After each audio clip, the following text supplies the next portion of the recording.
Good evening and welcome to the St. Petersburg by Night Podcasting Network. Tonight, we present to you our Werewolf the Apocalypse Chronicle, Rage Across Tampa. Welcome to another St. Pete by Night revamped production. The following is rated for mature audiences and may contain graphic themes that will be distressing to some viewers. As always, we recommend you ensure the safety and well-being of yourself and those around you at all times. Viewer discretion is advised.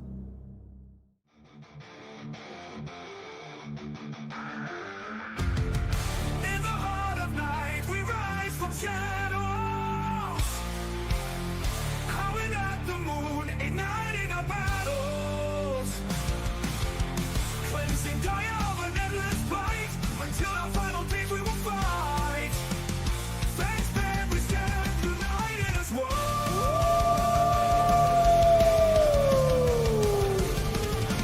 Evil spirits lurking with horror and dread.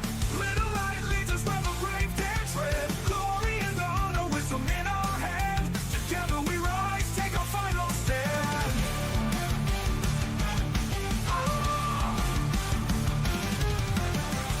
Everywhere we run, the wind is at our back. All the warm forces we will track. From the depths of the ocean to the clouds in the sky, vampires tremble as we learn to fight. Rage across Tampa, in this fight we'll stay. Evil spirits lurking with horror and dread. Little light leads us where the brave dare tread. Glory and honor, wisdom in our hand. Together we rise, take a final stand.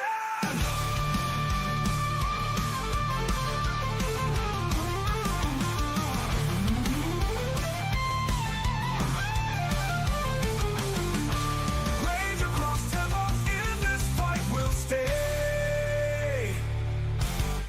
Everywhere with the pack, let the night be our guide. In battles of honor, we shall never hide. Don't you never hide.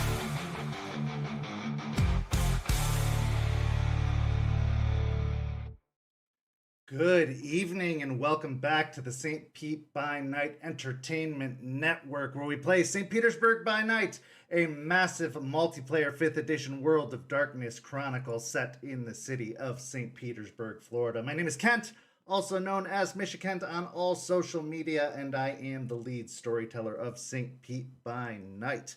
It's Tuesday night, and you know what that means. It's time for Rage Across Tampa, our Werewolf the Apocalypse 5th edition chronicle. But it's not our only Werewolf the Apocalypse 5th edition chronicle, because if you've been paying attention to St. Pete by Night on all of that social media listed down below, you know that we started a second Werewolf the Apocalypse Chronicle over on our YouTube channel called Hell Hounds.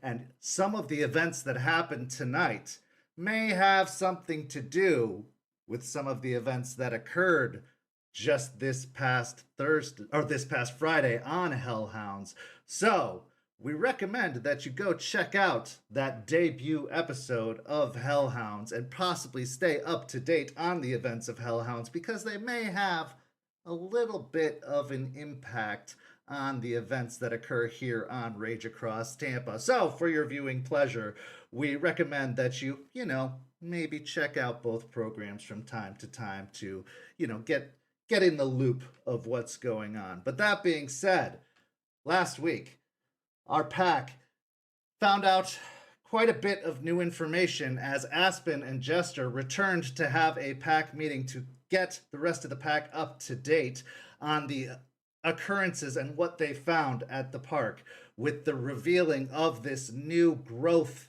of strange plant that was growing within the park. However, when they went to reveal the plant to the rest of the pack, all they found was a bunch of ashes within the bag, because the plant had decayed at a rapid rate that was unbelievable.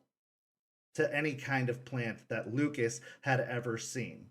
Dreams, however, using his spiritual gifts, was able to look beyond and see the historical remnants, the spiritual remnants that were still within the remains of the plant, and saw the history of the plant, tracking it back to when it was planted, and saw some of its previous forms, and was able to get some more information about that plant. And so he made plans to go to the source of where it had been planted to see if he could find more information. Aspen planned to meet with Matthias and to meet with the new reinforcements that were coming into town. However, what she found when she met those reinforcements was more than she had bargained for. And so now, tonight, she plans to follow up with Matthias about what she did find and to see how that is going to affect things going forward. The pack also took a much-needed reprieve to the biker bar to try and get some morale after all of the recent events. Here they learned more about the bikers, Lucas even initiating himself as a prospect into the bikers, trying to ingratiate himself to try and find a position within the bikers to try and start his aspirations with forming an underground movement in the city of Tampa. They also started to learn that the bikers may be more aware than they let on about what's truly going on in the city of Tampa. They also learned just how dangerous things are in Tampa in the fall since Bloody Mary, as the vampires seem to be getting more and more bold and more violent in the fallout of Bloody Mary, as order is not being upheld in the city. With no sheriff, no law force to keep order, the vampires are taking violent measures to get what they need, especially since the resources that they had once counted on are no longer available to them, thanks to the Garou, who disrupted those sources some time ago. So as we get to tonight's story, of course, I couldn't tell that story alone. I would need some pretty talented super players to make that possible. So, players, why don't you go ahead and introduce yourselves, if you please? Hi, everybody. I'm Champ, Champagne, Liger. It's pretty much my favorite animal. It's like a lion and a tiger mixed, bred for its skills and magic. Whatever you want to call me, and I'll be playing Aspen Weiss / Oathbreaker, Philodox of the Silverfags. Hi everybody, I am Noree. I will be playing Malicious Jester, the Galliard of the Black Furies. Hey everybody, I'm Walks, and I will be playing Lucas Shaw, the Ragabash of the Shadow Lords. How's it going, everyone? My name is Preston. I played Jester and Dreams-In-Decay Thorne, the Urge of the Bone Gnars. Champ, weren't you like 10 when that movie came out, or maybe even younger when that movie's got to have celebrated its 20th anniversary or something at this point. I don't even know how to rate that at this point. That's very, very impressive. That is such a date. I feel so old right now. That is, wow. That's amazing. Anyway, as I said, players, we have some interesting developments coming as we have a raid happening tonight. For the past several weeks, you've been scouting out a nest, a den, where some of these leeches have been holding up. But that's going to be coming in the second half of tonight's story. We pick up tonight in the first half following a very rocky introduction to some new recruits, some new reinforcements that have come into town. Aspen, it's later that day, after you met the Hell Hounds, after they had arrived in Tampa and had been brought to the cairn by Matthias, where you and Jester had been introduced to them. After their introduction, Matthias said he would meet with you later in the evening at the hotel that he'd be staying at, the same hotel he had stayed upon previous visits. So, later in the evening, you head to that hotel to meet with him, going through the fancy lobby, up the elevator, and to the suite where, heading through the lavish double doors, you walk in to find Matthias waiting at the same small cafe table, both chairs already at the ready for him to greet you. He already has 2 glasses set out, although they appear to be brandy glasses, and you can tell from the bottle set upon the table, it's already had a few drinks poured from it. And you can see from the glass he's holding, he has had some of those drinks already. But as you enter, he stands up, moves behind the chair, and pulls it out for you. Miss Weiss, come in. Thank you. And she'll take her phone that she's kind of been staring at as she's walked up and lock it and put it away back in her pocket and sit down. We have much to discuss. That is an understatement. Indeed. Why don't you start?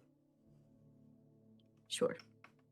First off, I do want to say I'm happy you're back and that you were able to help us by bringing us people that we've desperately needed for a while. I also want to say that you have taught me most of what I know, and I respect you so much, and we wouldn't be where we are without you. With all that being said, in the most respectful way, what the hell was that shit show?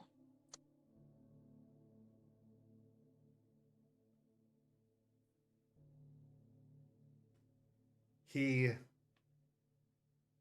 chuckles softly as he retakes his seat and picks up his glass and takes another drink from it before setting it down on the table. I was as surprised as you were. I had only just met them myself earlier in the afternoon.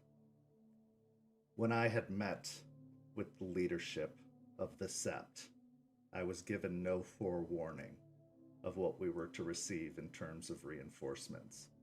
I was merely given assurances that help was being sent.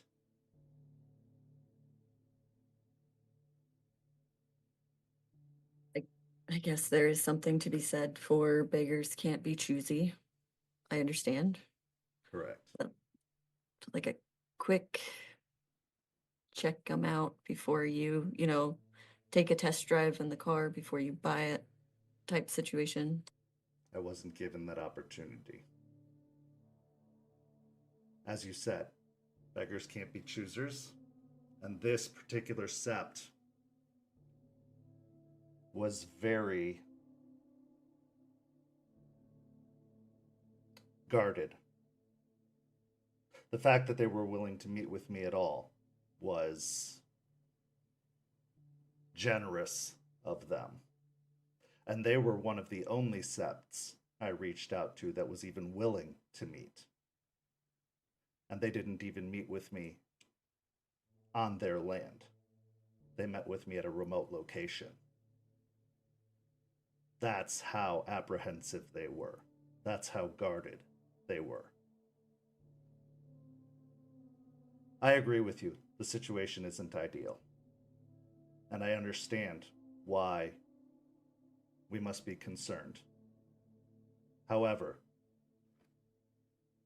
I see it as an opportunity. And I hope you do too. Because if we can take their worst and turn it into our best, What do they have to say? How can they criticize? How can they fault us? We have to expect this from the old nation. We have to expect their mockery. We have to expect their disgust.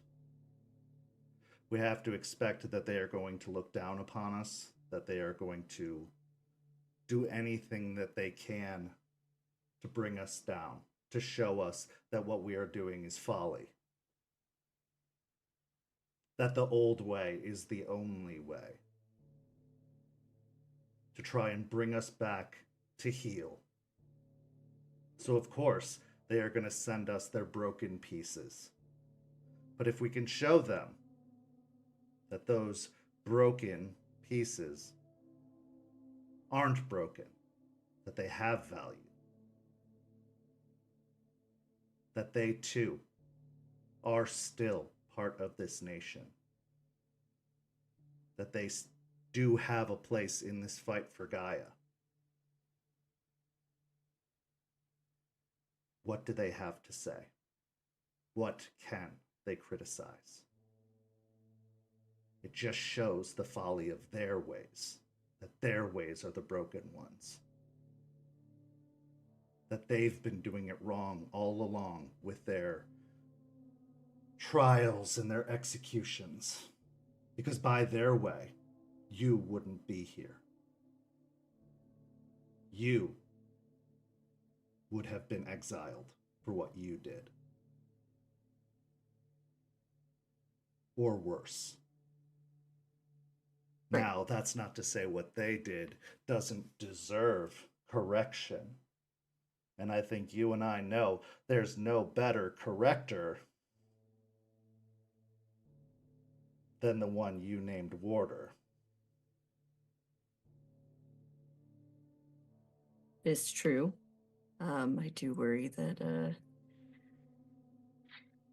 he's got a lot on his plate.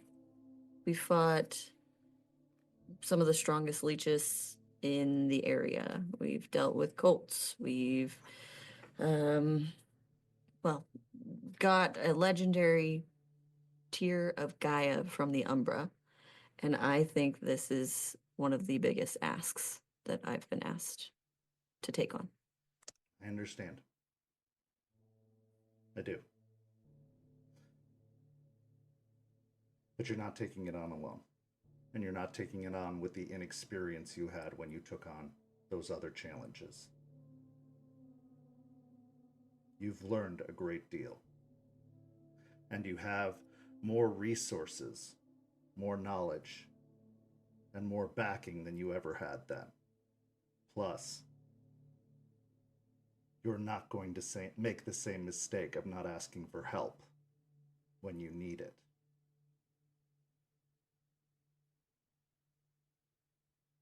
Fair enough. You've always been great at reassuring me with the logic and that I can't argue. So it's helpful. And at the end of it all, if they want to give us their trash to throw it away, we throw it away. If that's what needs to be done, if it truly can't be redeemed, we'll do their dirty work for them.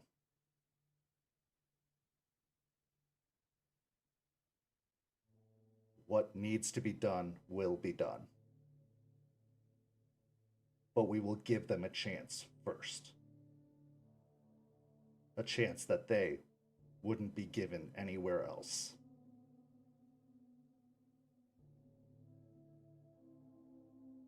And you know me, I'm a bit stubborn, and I love proving people wrong. So I do. the project couldn't have gone to a better place, I guess. I would have sent them home if I didn't think you were up for the challenge.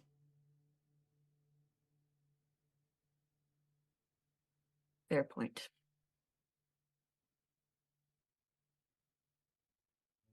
You've missed a lot, you know? I'm sure I have.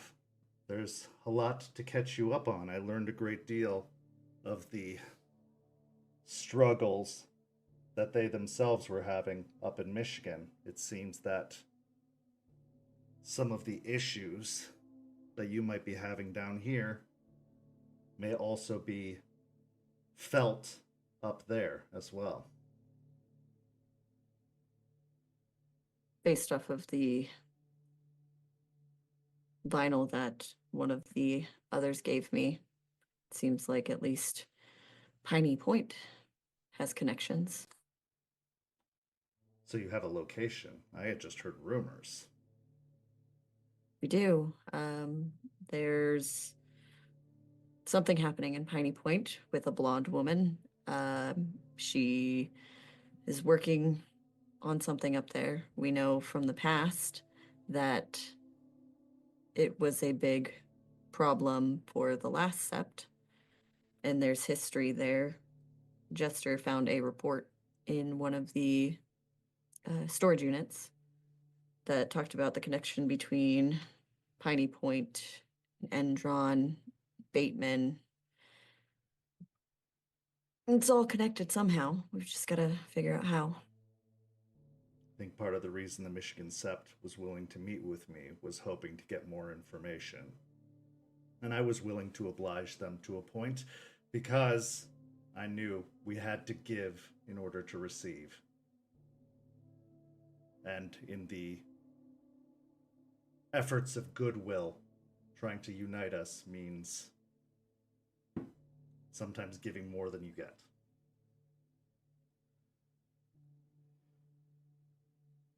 Piney Point. That name sounds familiar. Well, at least we have a target to start with. But this group will need work.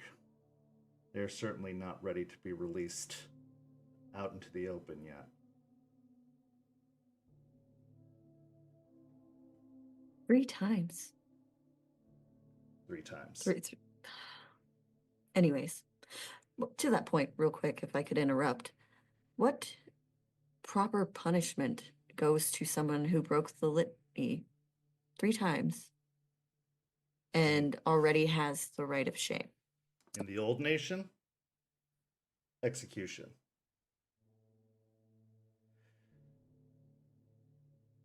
In this nation,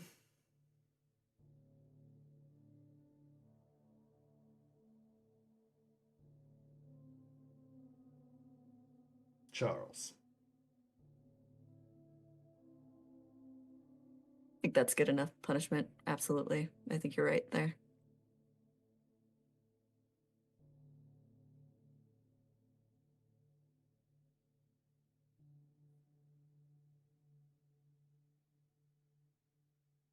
We have to consider what they've been through, where they come from. They are clearly young. How young, I can't say. But their elder, the one that came with them, from my meetings with the elders of that sept,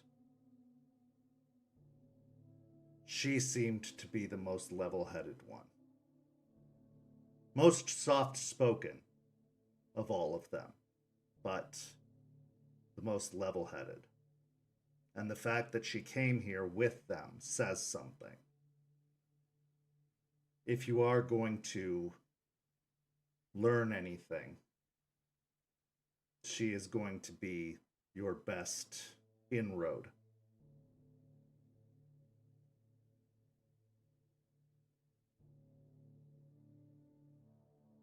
Plus, I know you have a way with Lupus Born. I do.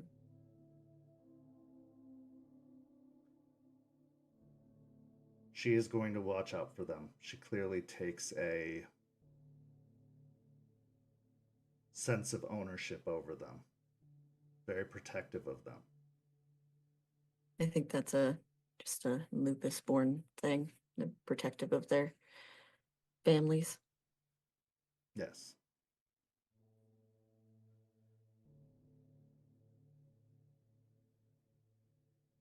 Does make me wonder, though. Why them? Either Gaia has a very sick sense of humor, or Gaia is very sick.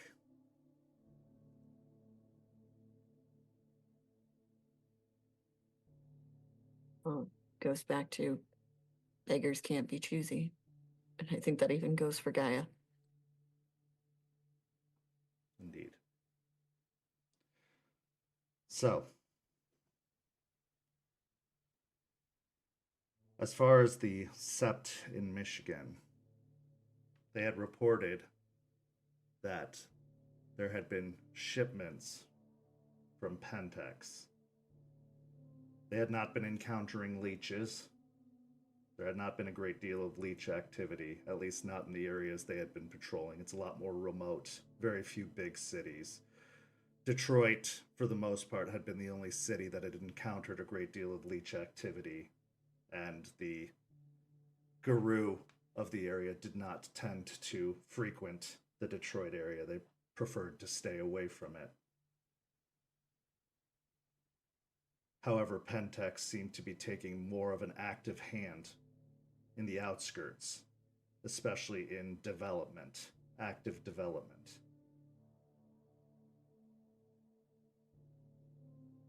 Apparently, a few members of that pack were actively impacted by subsidiaries of Pentex.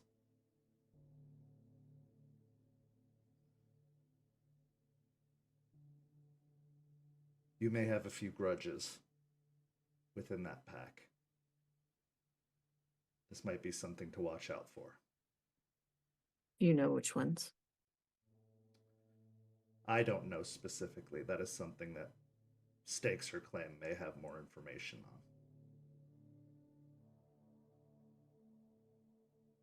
on. Okay. Maybe we can use that and fuel that for a purpose. Maybe get them on the same page. Hopefully. Indeed. But the latest development seems to be fertilizer. They're smuggling something in the fertilizer. Growths, plants of some kind, based off of what you said. That seems to show some relevancy to something that's been developing here. Would you like to tell me more about that? Yes. Well, Jester and I, this just happened recently. We're out and there was a weird plant. And I know that's vague, but it's hard to describe. It had eyes and thorns and blinked and all around just disgusting, really. Had eyes, it blinked, and was relatively disgusting. Yes. It had a flower, and that's the petals were the ones that had the eyes. And then when we picked it and went to go take it to Jason and Lucas, I'll get to Jason soon, but it was ash in the bag that we had brought.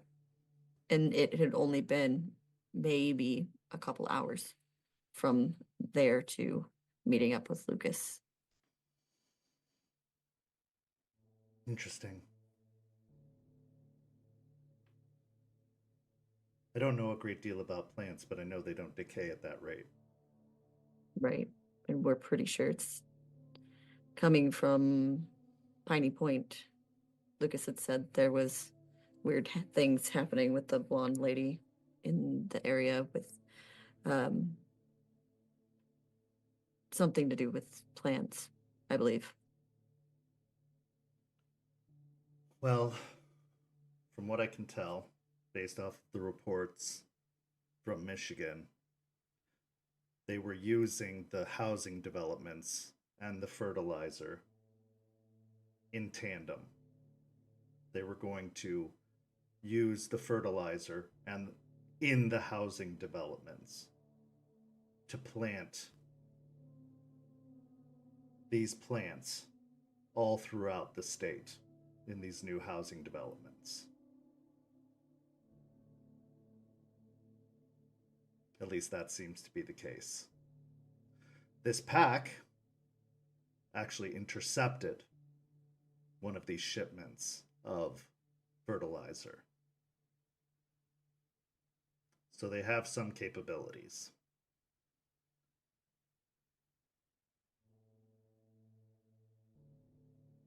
We can look into some of the housing developments around the area, see if there's specific fertilizer being used, and see if there's a connection in that way too. Because the closer we get to the fertilizer, it sounds like the closer we could potentially get to the plants and figure out what's really going on. The name of the company is High Quality Builders. Although they are anything but high quality from the sounds of it.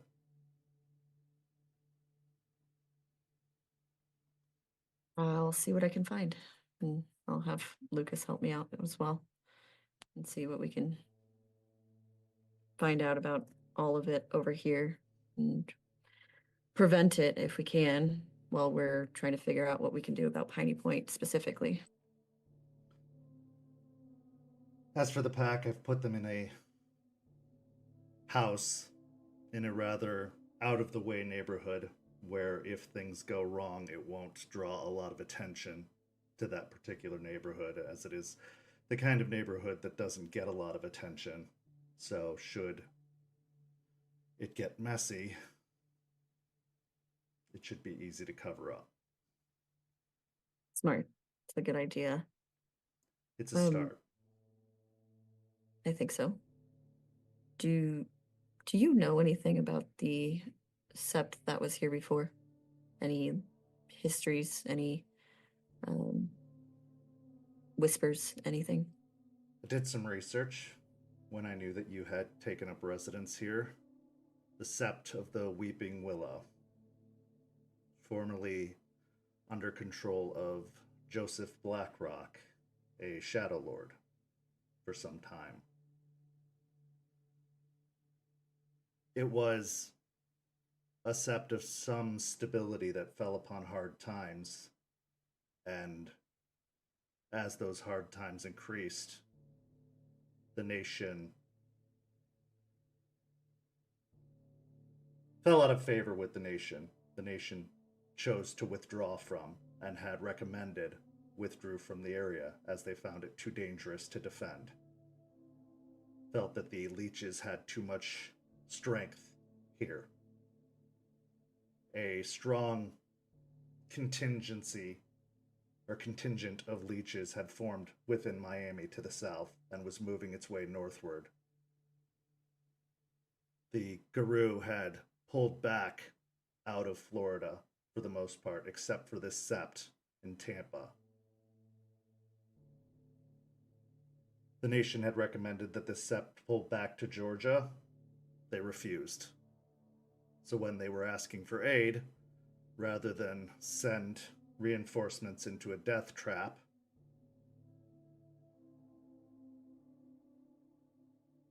the nation refused to send reinforcements. And those that remained eventually died. Some saw reason and left. Interesting. To that note, because Bateman was a big part of the, I guess, interminglings of Piney Point back then. According to this report, I have to reread. But he's connected, and I understand you guys run in similar circles. You could say that. I wanted to have a way to get closer to him, but without having you two heavily involved because I don't want that to ruin what you are trying to build here now with helping the new nation. I was wondering if you would help Jester integrate herself into those circles. Do you think that's a good idea after their checkered history? I think it's a risk. Absolutely. I think there comes with a lot of potential downfalls, but I think we need somebody on the inside. We need more information. He's a steel vault, and we need somebody to at least be able to get close. And if anybody deserves to have that luxury, that would be Jester. When Charles proposed a test for her at the New Year's party, I was apprehensive at first, but he made a very compelling case, and so I acquiesced to his request at that time.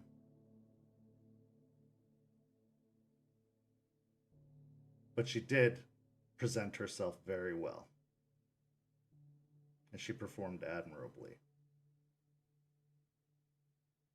I will say, I have not heard a great deal about Edward Bateman in the social circle since that night.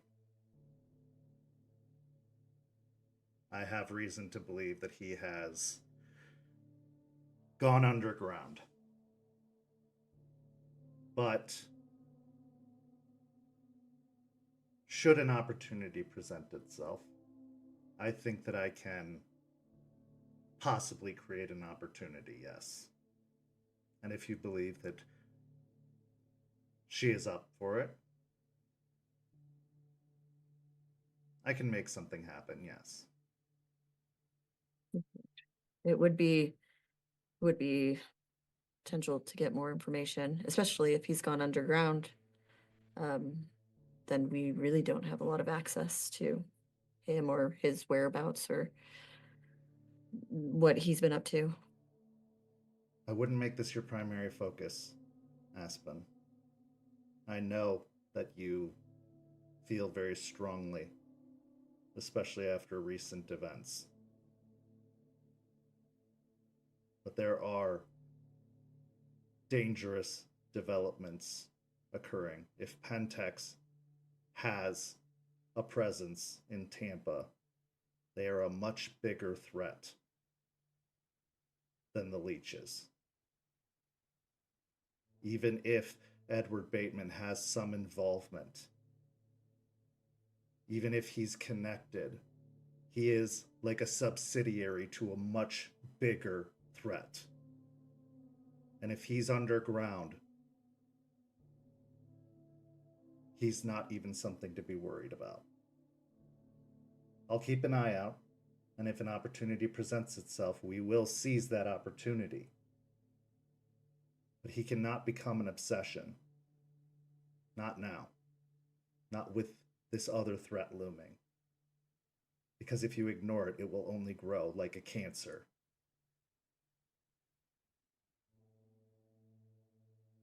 I had no intention of ignoring any of our problems. Very good. Now, there's another matter we need to discuss. A new cairn. Yes. We have a new cairn, and we spoke with Eliza, and it's been thriving. It's been doing well.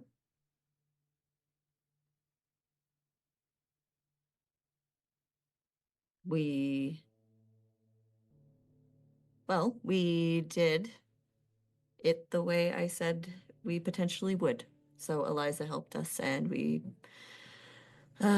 awakened the cairn, you could say, by binding our souls to said cairn. We will be protecting Gaia for always, long after we're dead, and something about us being potentially trees.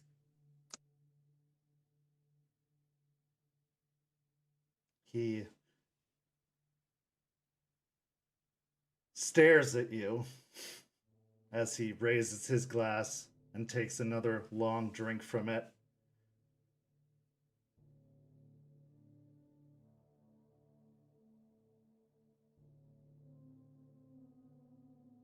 You don't think that was a rash decision? Okay, I knew that the reaction was going to be not great because the last we talked about it, you said it was not exactly the best idea and it could cause issues amongst the nation and people who are already looking at us a certain way, gives them more reason to look at us a certain way. But that was before we have a brand new pack that we are now trying to build up. We are taking others' trash and making it treasures. I think all of this together shows that we are doing things differently and that what we're building here is different and it doesn't have to be like the old nation. So I think all of these things together are good things. I think they show that we are different and building things different. So we can add proverbial heresy onto the list of crimes that we're committing. Why would you say heresy?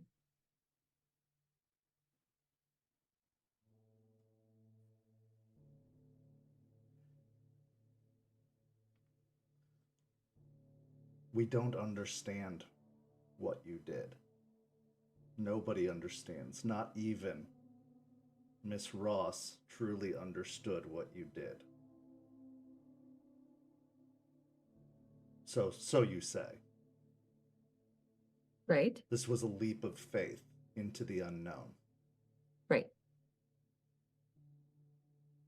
Do you think, from an optics perspective, on top of everything else that's occurred, that's going to go over well? Well, first of all, I don't think anything that I will be doing from here forward will go over well to most people. But I do believe that it shows that we are different. And I believe that if people have a problem with taking a leap of faith or doing something that we don't fully understand, they would all be hypocrites because we do that every day. Baby steps, Miss Weiss, baby steps.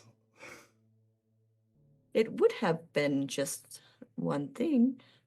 I was not prepared to have a pack of children here as well. So baby steps became, well, large leaps. And I think people will come to understand.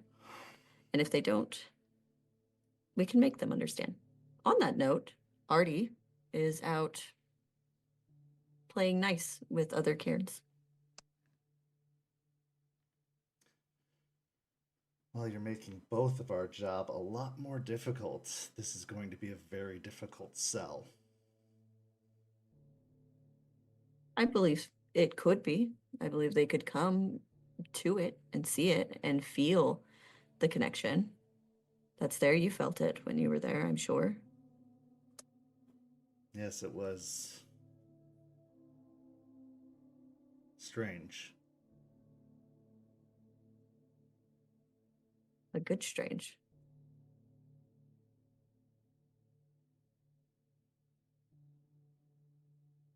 Yes. I know we're people, you and I, our tribe, are ones of logic, ones of thought and foresight and all of that. But I think you can't deny feelings as well when making these decisions.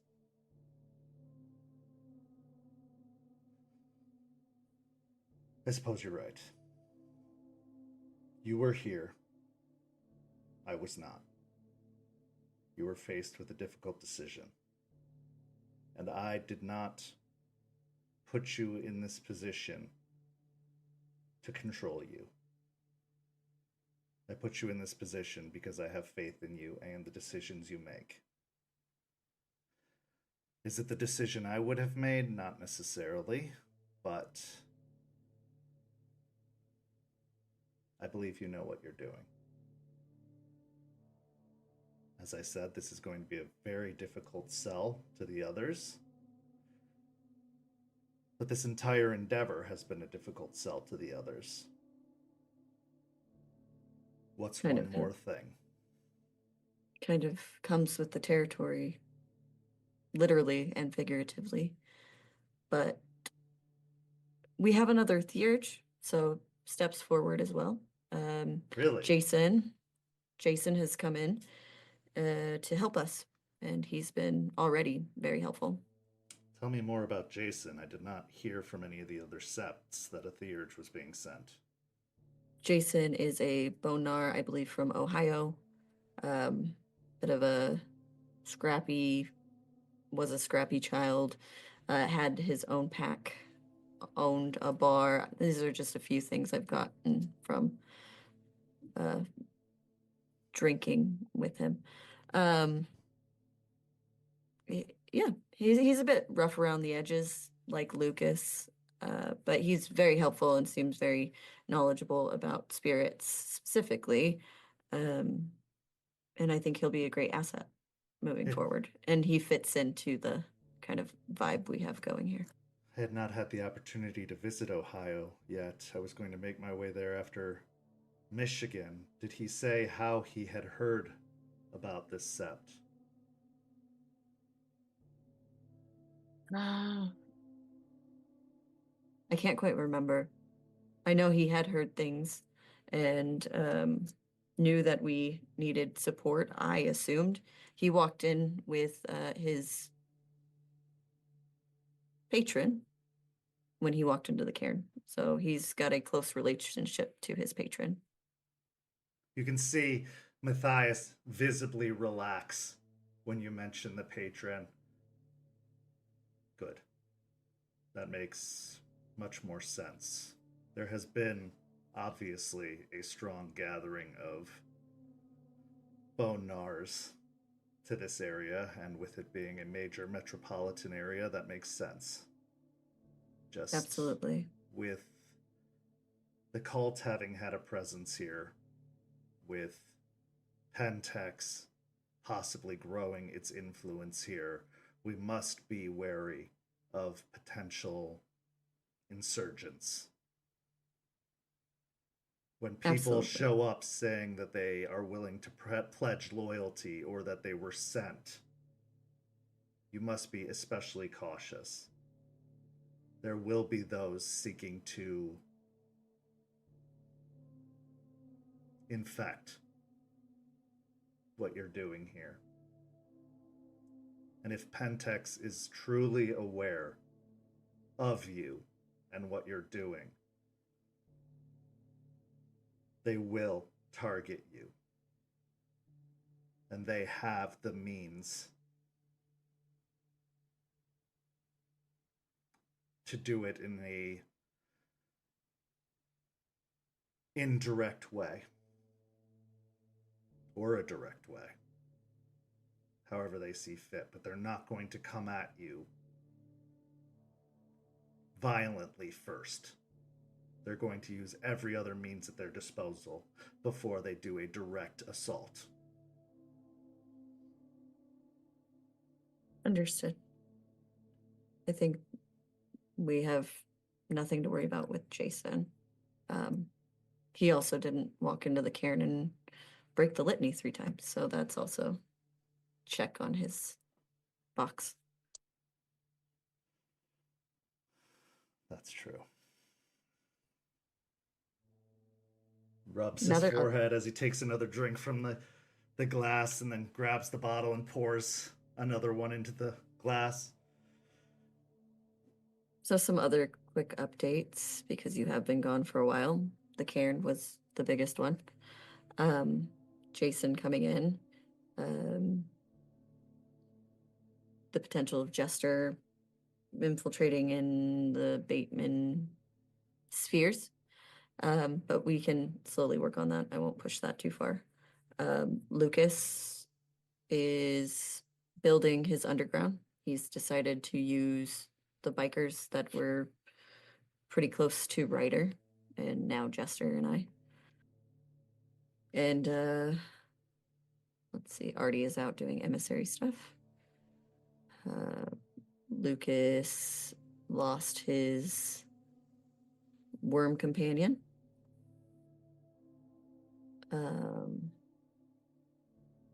That was a whole thing. You called me on the phone when we were doing all of that.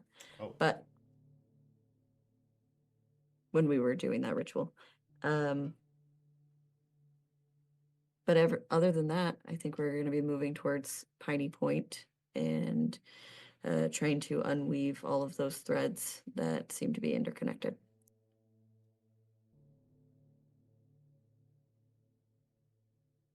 Move carefully and slowly. As connected as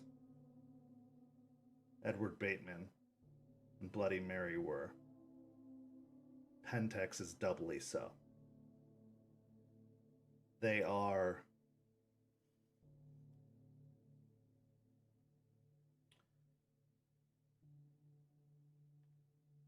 it took the old nation decades to root out Pentex. And every time they would, Pentex found another way to hide. Every time we caught them, they would escape. They cover their tracks better than any other organization or company. They have their fingers in government. They have their fingers in military. In every organization you can imagine. They are the very essence of everything we despise, of everything we are trying to undo. How would you suggest moving into that space and keeping everyone safe? If you are truly going to try and take on a Pentex entity, you have to do so on every front. Now you are starting to build the means to. The law firm you are establishing is a good start. You could tie them up from a legal point of view that could stop them from taking any front-facing actions.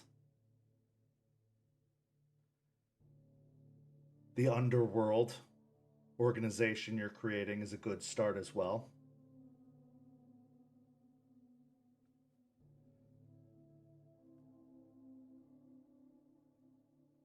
Having a theurge, having several theurges, because they also have spiritual influence.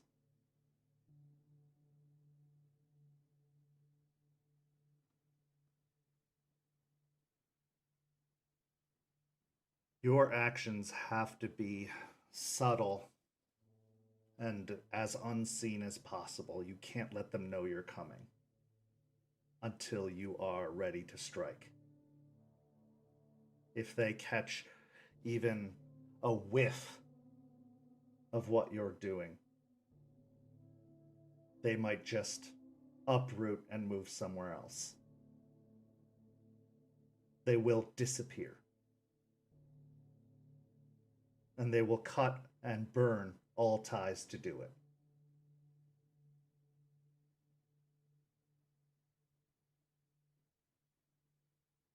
They are not afraid to sacrifice. Their resources are infinite.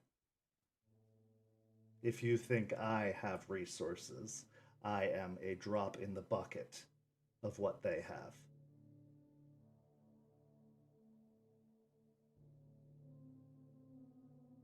This is the greatest threat you've ever faced, Aspen. And it is a threat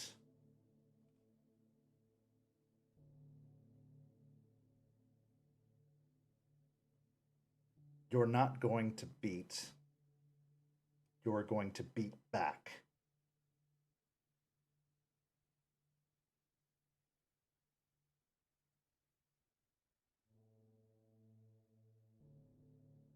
If we are going to truly beat it, we need the entire nation to beat it.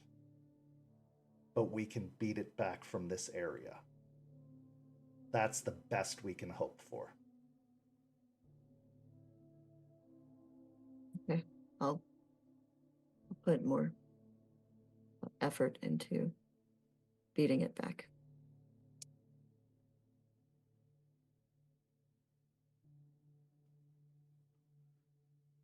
Take your time. Every little victory is still a victory.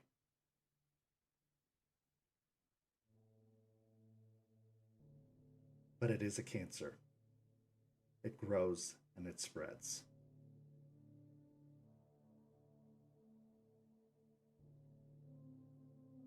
You can't ignore it.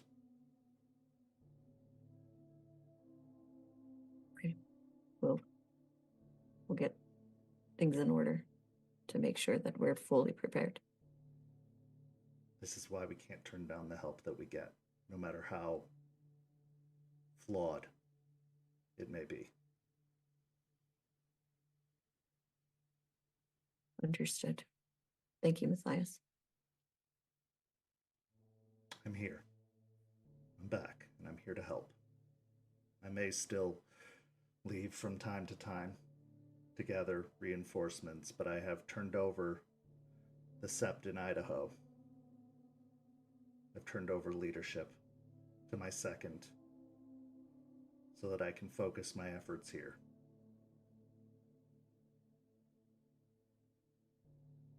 Thank you. This is important.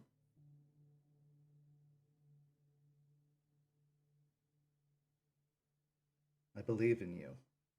This new cairn will be what it will be. I hope you're right. But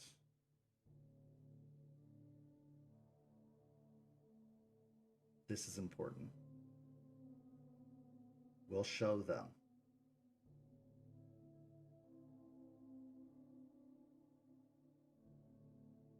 Yeah. Otherwise, is there anything else I can do for you? Could you get me a poster, potentially laminate it, with all of the tenets on it?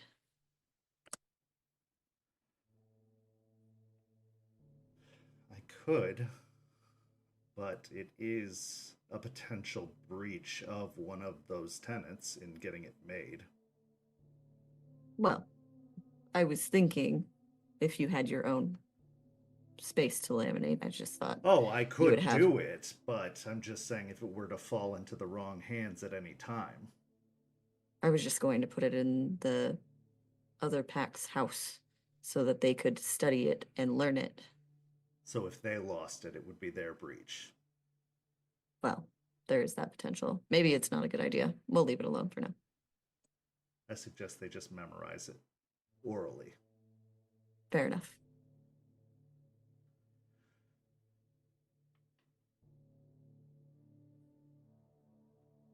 Don't be afraid to ask for help. Like I said, I'm here. I will let you know if I have to travel again. Yeah, and if you do travel, just keep in touch. Things get crazy here really fast. As I said, that particular sept was very twitchy. So they had certain requests that I tried to abide by to win their favor. Now, seeing how they responded, I'm not sure how much of their favor I exactly won, but we'll show them. Absolutely. Now, have a drink with me. And he reaches over and grabs the bottle and uncorks it, pouring a glass for you. She'll kind of relax into her chair. Less, business, more hanging out with a friend. How is Aspen feeling now as opposed to when she walked into this meeting? Aspen, when speaking to Matthias, she always leaves more at ease. This is somebody she looks up to and somebody she respects. And of course, there's potential. He's not happy about certain things and she's not happy about certain things, but he's always encouraging and she respects his opinion a lot. So she's just a little bit more at ease than she's been in a long time. So his mentor and protege actually get to put business to the side for the first time in a long time. We transition now to a park, a very familiar park, Hillsborough River State Park, a location where a very peculiar plant was found just a few days prior. Jester and Dreams-In-Decay, you returned to this location on Jason's request because he wanted to see just exactly where you found this particular plant. So as you arrive, both of you on your own motorcycles, you park in the parking lot and begin the walk, retracing your steps back to the location where you found the plant. Jester, you had made sure to bring along the aura shades to make sure that you could also see into the Umbra beyond, knowing that Jason has the gift and it has no need of the shades, but just so you could both be seeing the exact same thing. But the scene is yours as you are walking along the path towards the location. Nice ride you got. Thanks. Did you like inherit that, or like have you been riding for? Like, you seemed comfortable on it, so. I did inherit it. Yeah. Oh, okay. It's a big bike. Nothing against you. It's just a big bike. Its previous owner was a big man. Yeah. Honestly, mine too. Hmm. So did this plant? Did you see it anywhere else, or is it only in like one spot? Like, if anywhere else around here, like, did you see it? I didn't notice it anywhere else. Like, we only found this one, but it could be. This is a rather nice sized park, so there could be others. I haven't seen any though, but I do know that there are. I've been checking some forums I know of online, and there are other locations in different parks and preserves that people have been seeing strange plants pop up. Okay. I'm planning on going and checking them out. If you want to come with me at some time. Yeah. Absolutely. And details are huge when it kind of comes to this stuff. When it comes to like trying to understand, especially on the spiritual side, sometimes the smallest detail will paint the best picture of what's going on.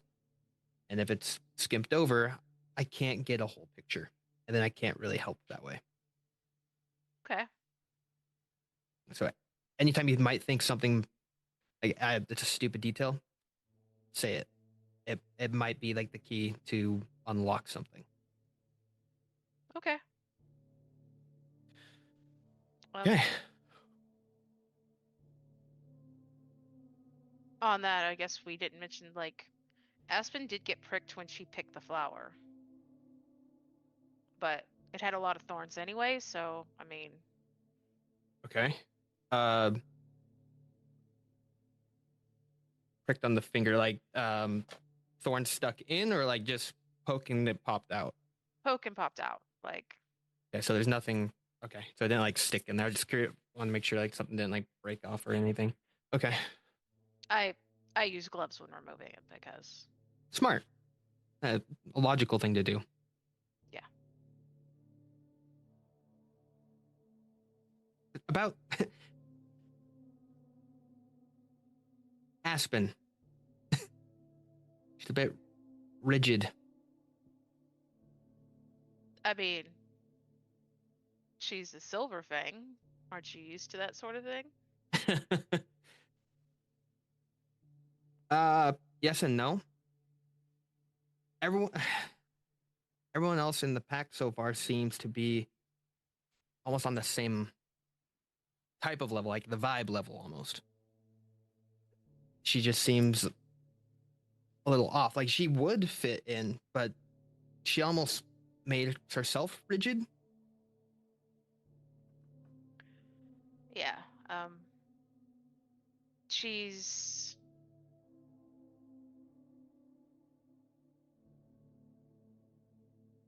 I want to say she's going through things, I suppose, would be a good start to that.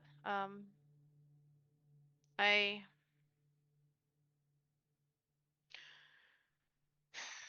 so I told you we killed Bloody Mary, I guess now 2 months ago. Time passes when you have a shit ton to do. During that fight, we lost our Arun, Aiden. Um, she was really close to Aiden, like sibling kind of relationship close, like close siblings, and I don't think she's dealing with it. Not even well or good or bad, like at all. And I think that has definitely changed her attitude a bit. It's been about 2 months though. Yeah. How are you handling it? I mean, grieving, mourning him, I miss him, but I think I'm okay.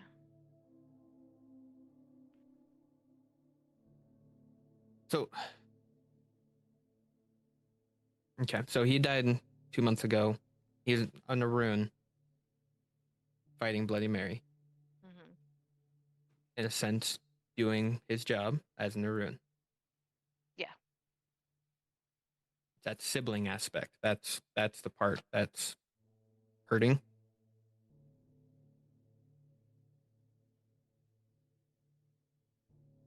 Yeah. Um, Aspen doesn't want to see any of us die. Like, I don't mean just like on a normal, like, we'd be upset and stuff. Like, she really seems unwilling to accept that it's a real, almost inevitability for Garou. She's unwilling to accept that. So she goes to great lengths. And I think this has hit her particularly hard. I'm trying to I'm trying to help her through it, but she's not letting me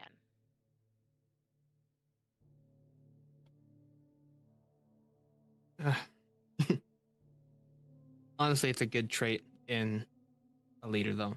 Want to make sure that the pack stays alive. She she really cares about all of us. I can see that. She is very authoritative, but she has a lot of care behind her words. Yeah. In a Silver Fang kind of way. She's she's not usually like that. Usually she's a little warmer. But she's in Ice Queen mode right now. What a great time for me to show up. Yeah, I know. If I'm gonna be honest with the history of this pack, probably no time would be a great time for you to show up. Noted. Got it. There's been no great times. We've had one crisis after another. So I mentioned details are important. I kind of, when doing what I do, I see it like a picture. When this was brought up to me by Rat, it gave me an outline of kind of what I was stepping into. Now, when I got here, I talked to some of the locals here and some of the spirits, which provided some of the overall shading to what I'm doing. A perspective I am missing, though, is the Garou one, the one like us. And who better to provide such details than a Galliard? So you told me that there was a leech issue here, and it sounds like it's still going on. Is that our big issue right now? Is that the thing that we got to focus on the most as far as moving forward? Is that something that is taking top priority? And I was told spirits. I just want to see from your standpoint, what do you think is our biggest opposition we're facing right now?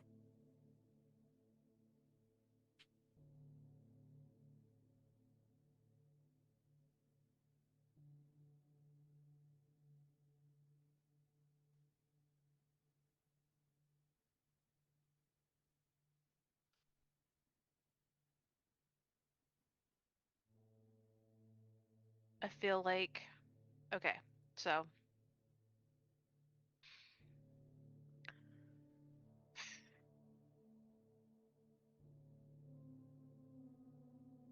the leeches, the previous step that was here 10 years ago that fell, like, I mentioned that there was a combination of things, but afterwards it seemed the leeches were the ones that stayed and got to really dig in and like take root in the city, basically. Um, the biggest problem we had was Mary, because she was the actual biggest physical threat. She was the one in the old sept and this sept really who came for us. Like, she personally came to the other cairns and killed the Garou and destroyed the cairns with like help of the Black Spiral dancers that were there at the time. And then with us, like, she was the biggest physical threat. Bateman and, well, he's the one that's like least shown his face of the leeches. I know there's a whole like hierarchy going on there. Like, handles things on the legal side and I guess the media side really, because he's good at manipulating the media. But I haven't heard much about him, and it seems that whatever control the hierarchy had at this time has kind of turned to chaos, because what's going on now, at least with the leashes on the streets, is they're trying to fill the hole that was with Mary. They're fighting each other, they're causing chaos. Like, it's dangerous on the streets, but it's not the same as Mary. I think we can probably clean that up pretty quickly. I'm more Honestly, I'm more worried about the plant thing happening, because apparently it's part of some group that is powerful, like some company, I think. Really need to ask somebody on that. Have you ever heard of Pentex? Here and there. Okay, well, apparently it's this Pentex group, and they've gotten these weird plants. They've apparently put them in fertilizer and gotten them as far as Michigan. Where else they shipped them out, I don't know, but we have proof that they were shipped out in fertilizer to Michigan. So that means they're already spreading it outside of the state, outside of the city, and that seems pretty big to me. The spirits, though, are kind of important, because without their help, we're kind of fucked. Yeah. Um Sorry, I do this. I lied. I'm aware of what Pentex is. We had an issue with them back in Columbus at an old hospital. Old abandoned one. There was a lot of issues that were going on there, but we were trying to find out some of the. They're moving things that weren't necessarily legal in a sense. They weren't put through the right channels. This hospital had been gone for a while, and we went searching through it. Lula and Fire Tongue, she and I went in there. And I found an old ledger in there, hidden way down deep into like the old boiler room of this place in air duct. The ledger was hard for me to comprehend, but the Galliard there was able to decipher it, and they kind of moved forward from there. At that point, when Rat started hitting me with different things, so I didn't see where that really ended. So if they're hitting up there, I can make a few phone calls and see if they have any idea of what's going on over there with that. Yeah, that might be good. Might be helpful. I just feel like if we focus on the leeches, they're gonna get out from under us.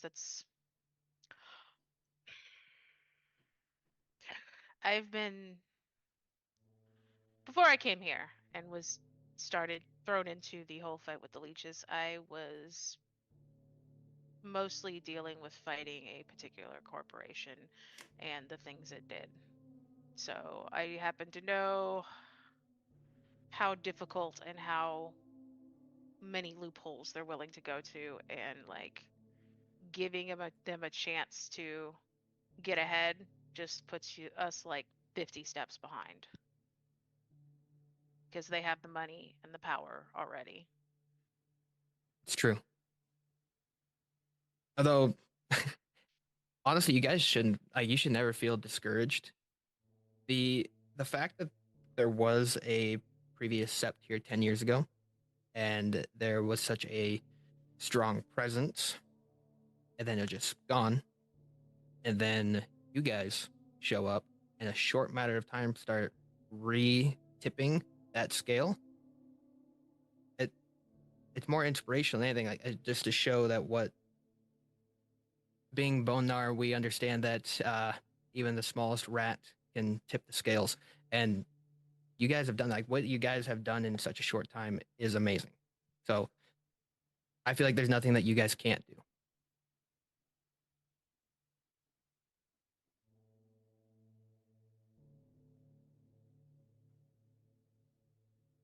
Thanks. Actually, that says a lot since you've just been here, I guess. I The overall stories, you taking out a leech of such renown. yeah. Yeah, I mean, we did get her, and it was good. I'm just seeing a whole lot of other things on our plate, I guess, right now, and it's like a mountain. Yeah, and gotta keep trudging on. I believe Miley Yeah. Cyrus sings a song about it. I think so. Yeah. At this point, you arrive around the area that you recall having uprooted the plant. Now you remember the tree that you found the plant at the base of, and in fact, you can see still the area where the dirt is disturbed at the base of the tree where you had pulled the plant up from the base of the tree. It was here. I'll point to it. I'll like point to some of like if I can still find some of the holes where the thorns see. This is where it was embedded. So it was like attached, like it. Into the tree, and it was growing. It was going to strangle the tree if we'd left it there. Okay. Right. If you could just watch my back while this is happening. Sure. Appreciate it. I'll also put the aura shades on. Okay. To spend the willpower and use penumbral senses. So as Jester slides on the aura shades, and Jason, as you activate penumbral senses, as oft described before, the world becomes like an overdeveloped photograph, one over the other. You see the world as you see it all the time, but laid over it, you see the world beyond, the spiritual world beyond.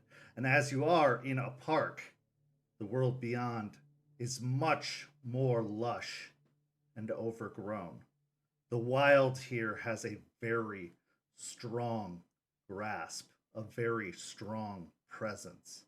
It has been allowed to live and grow freely. This is one of those protected areas of Florida, which is few and far between this close to the coastline. But those that are protected, those that are preserved, are allowed and have been allowed for a long time to just be as they are. So the trees grow tall, the rivers grow wide and deep.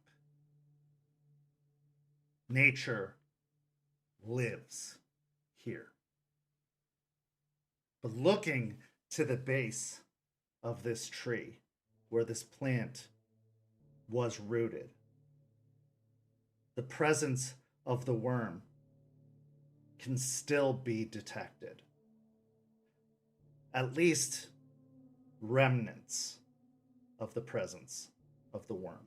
Because as you look up the side of the tree, where the thorns had been stuck along the base, you can see almost like stabbed gouges in the side of the tree, where the bark around it looks like it's decayed, almost like decayed flesh that has almost gone gangrenous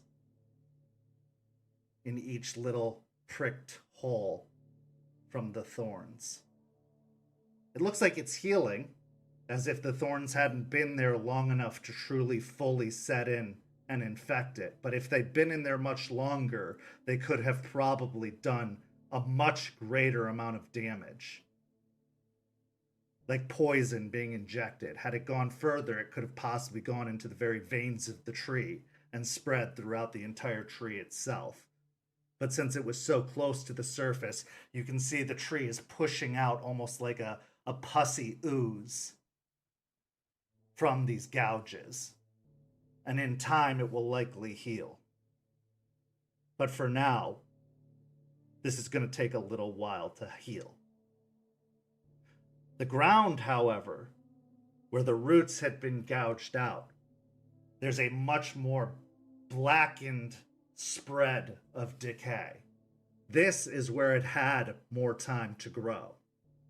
This is where it had fertilized and sprouted from.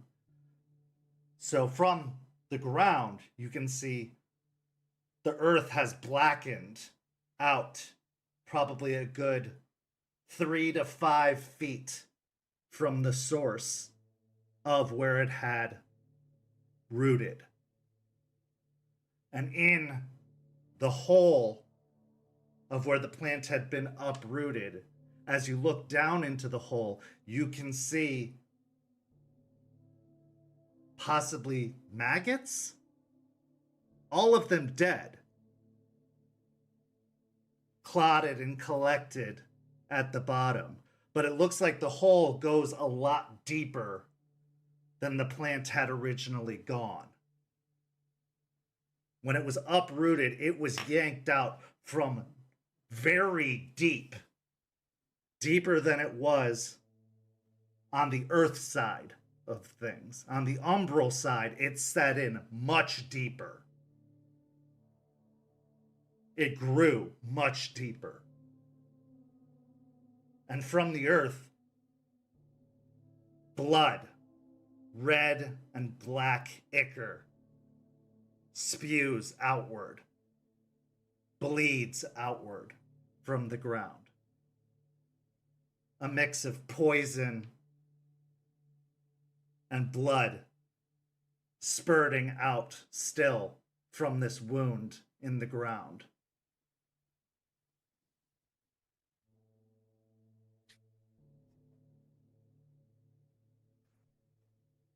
Hey, Jester, you said that there are some fanatics going around planting these, right? I don't know if they're fanatics. I just If they're causing this kind of damage, I think it's connected to Pentex. I don't think they're fanatics. I know there are people online who have spotted plants like these and odd plants like around, but I don't think we found who is actually doing it. Like nobody's claiming it. But I'm pretty sure. Based on what Lucas has seen in Piney Point, I think it's connected. these wounds are deep. Like, real deep. The tree itself looks like it's pulling through, but this, point down towards the hole. This is corrupting the actual earth itself. It's making it bleed. With the aura sheets, I can see this, right? Yeah. Now, in the grand scheme of things, this is probably like a paper cut in the Right. overall Earth, but it's not great. Like this doesn't look good. This would, again, also probably become an infection had it gone for very much longer. Like, it will heal with time, but it was deep enough. This is going to take some time to heal. It had taken root for long enough that it will take some time to heal, and it did a little bit more damage than it did to the tree because it was rooted. It went down before it came above the earth and started to hit the tree, before it started to grow up. So whatever it did below was more than it did above. Right. So the blood that I'm seeing in the umbral side, that's like Gaia's blood. Kind of like Effectively. we've seen before, like in the cracks of the lake. Effectively, yeah. It's Gaia's blood, isn't it? That'd be it. I've seen it before. You said you and Charles have done some gone into the Umbra a couple times. Yeah. Seen anything like this over there? Anything similar? Have we? Not on previous patrols, no. Not on previous patrols, but I can keep a lookout. That'd be helpful. Is there any When way I was gonna say, if you end up finding them, if you can extract them safely, get as much out as you can. Lucas seems to know some about plants. Give him a call so you can verify that it's been completely extracted. I do know a little bit. I did study environmentalism. Oh, I apologize. Lucas at the meeting seemed really engrossed in it, so that's what I just took from it. I apologize. Maybe you guys can meet up. I don't know. Sorry. No, it's okay. There any way to help this healing process spiritually, or do we just have to give it time?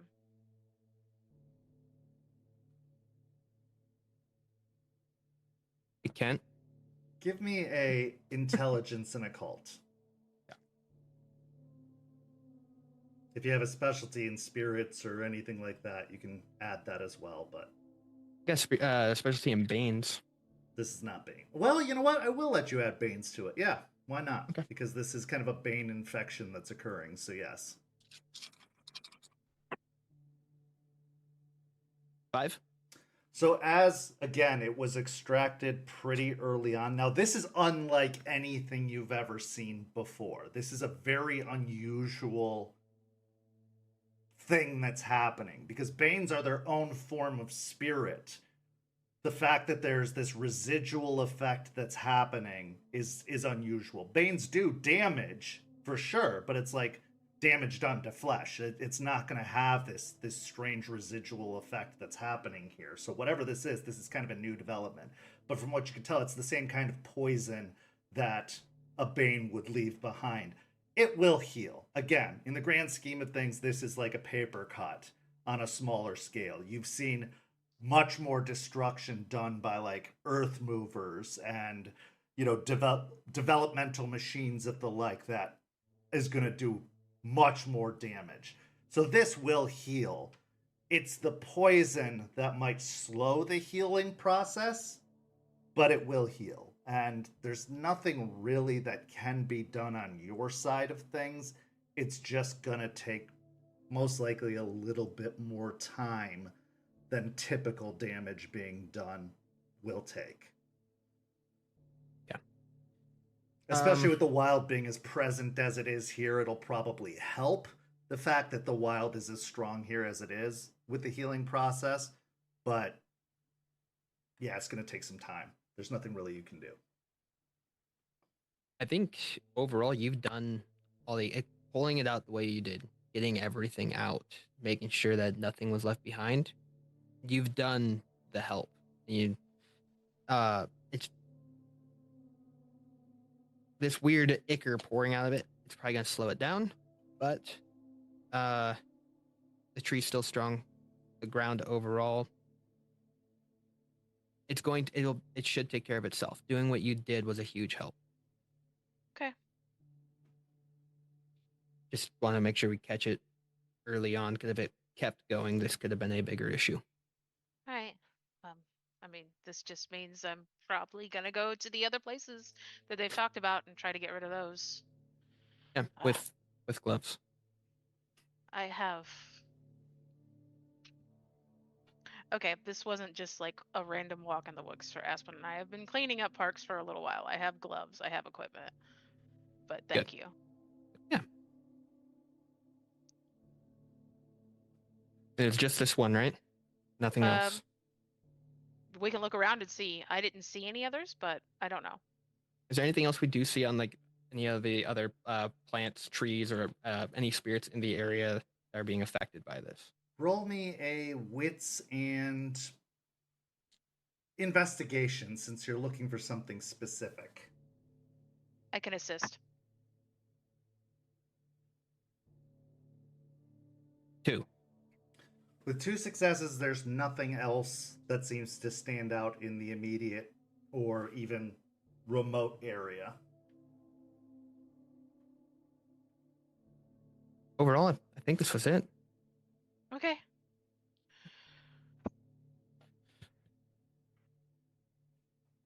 So, I guess this will help. Well, I mean, it's gonna help overall with everything, but once you're done helping with the spirits, are you going back to Ohio? You seemed like you missed your old pack a lot.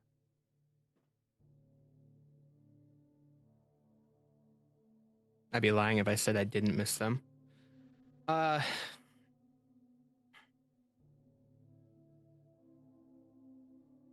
told myself I'll go where Rat needs me.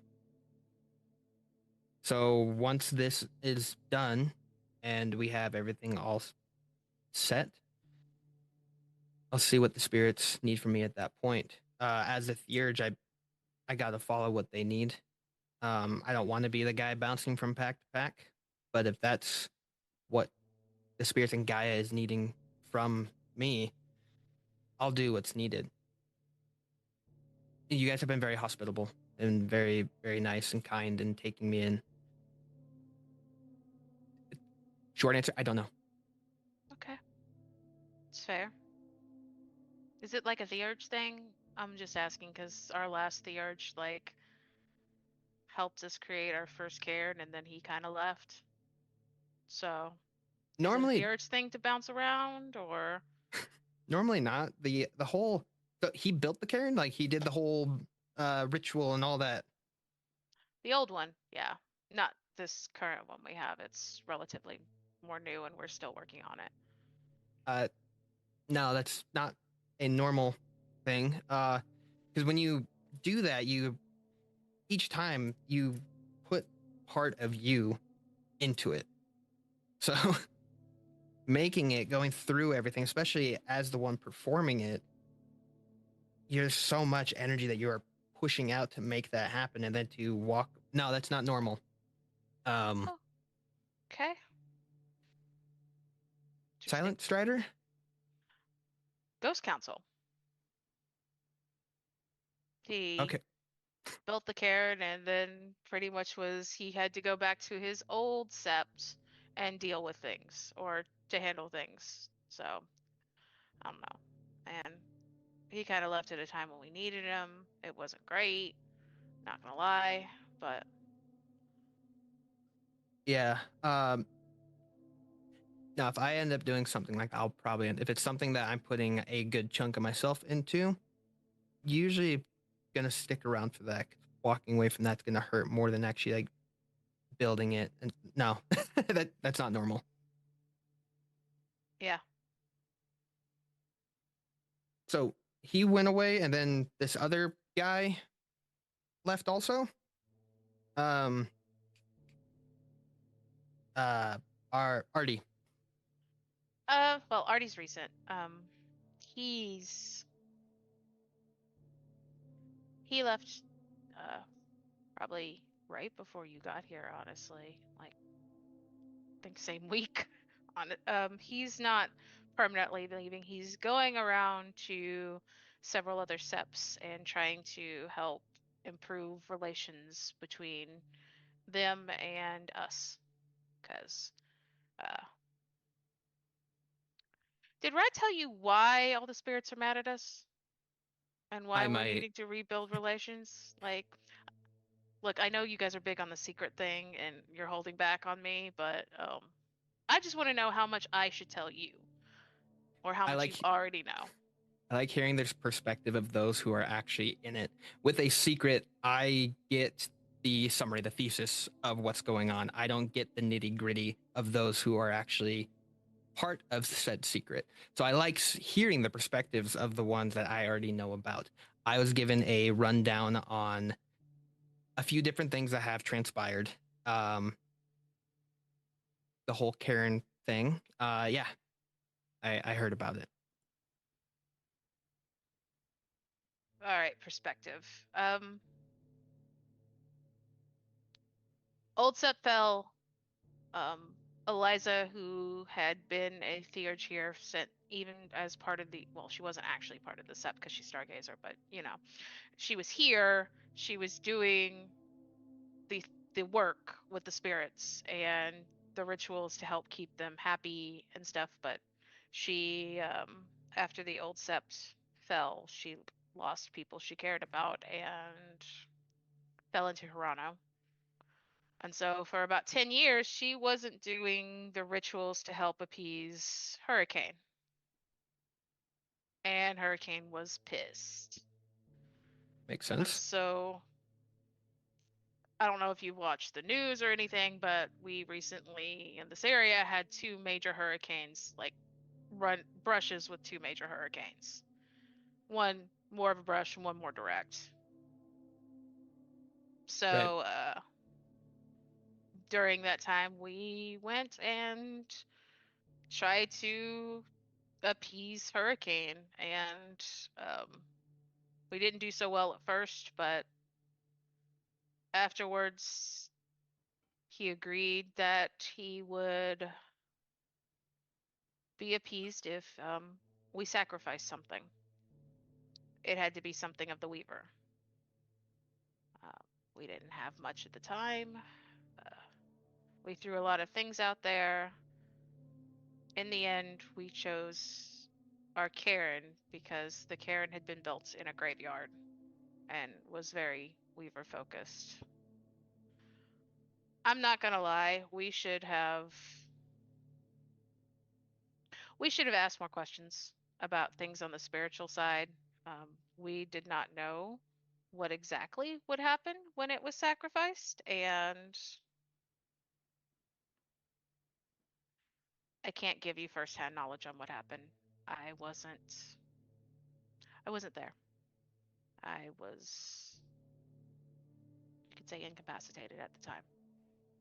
But from what I understand, Hurricane spiritually destroyed that place, and what I saw in the aftermath, it's like a wasteland.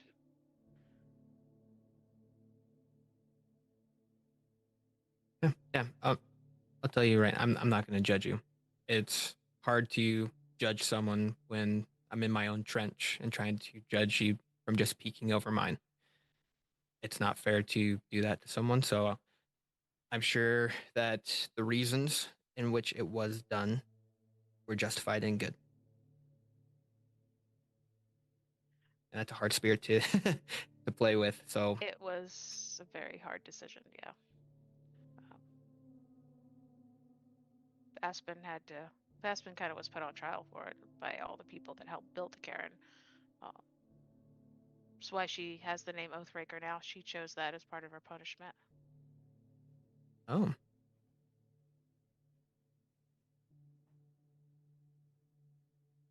So she's Oathbreaker. It's a just name. It's fitting. Makes sense. Yeah, she's not willing to hide it either. She's very upfront because she wants to be upfront with what people are getting when they come in here. She's At first meeting her, Yeah. that was how she introduced herself. I wasn't gonna lean into it first day, like, hey, tell me why. Yeah, she's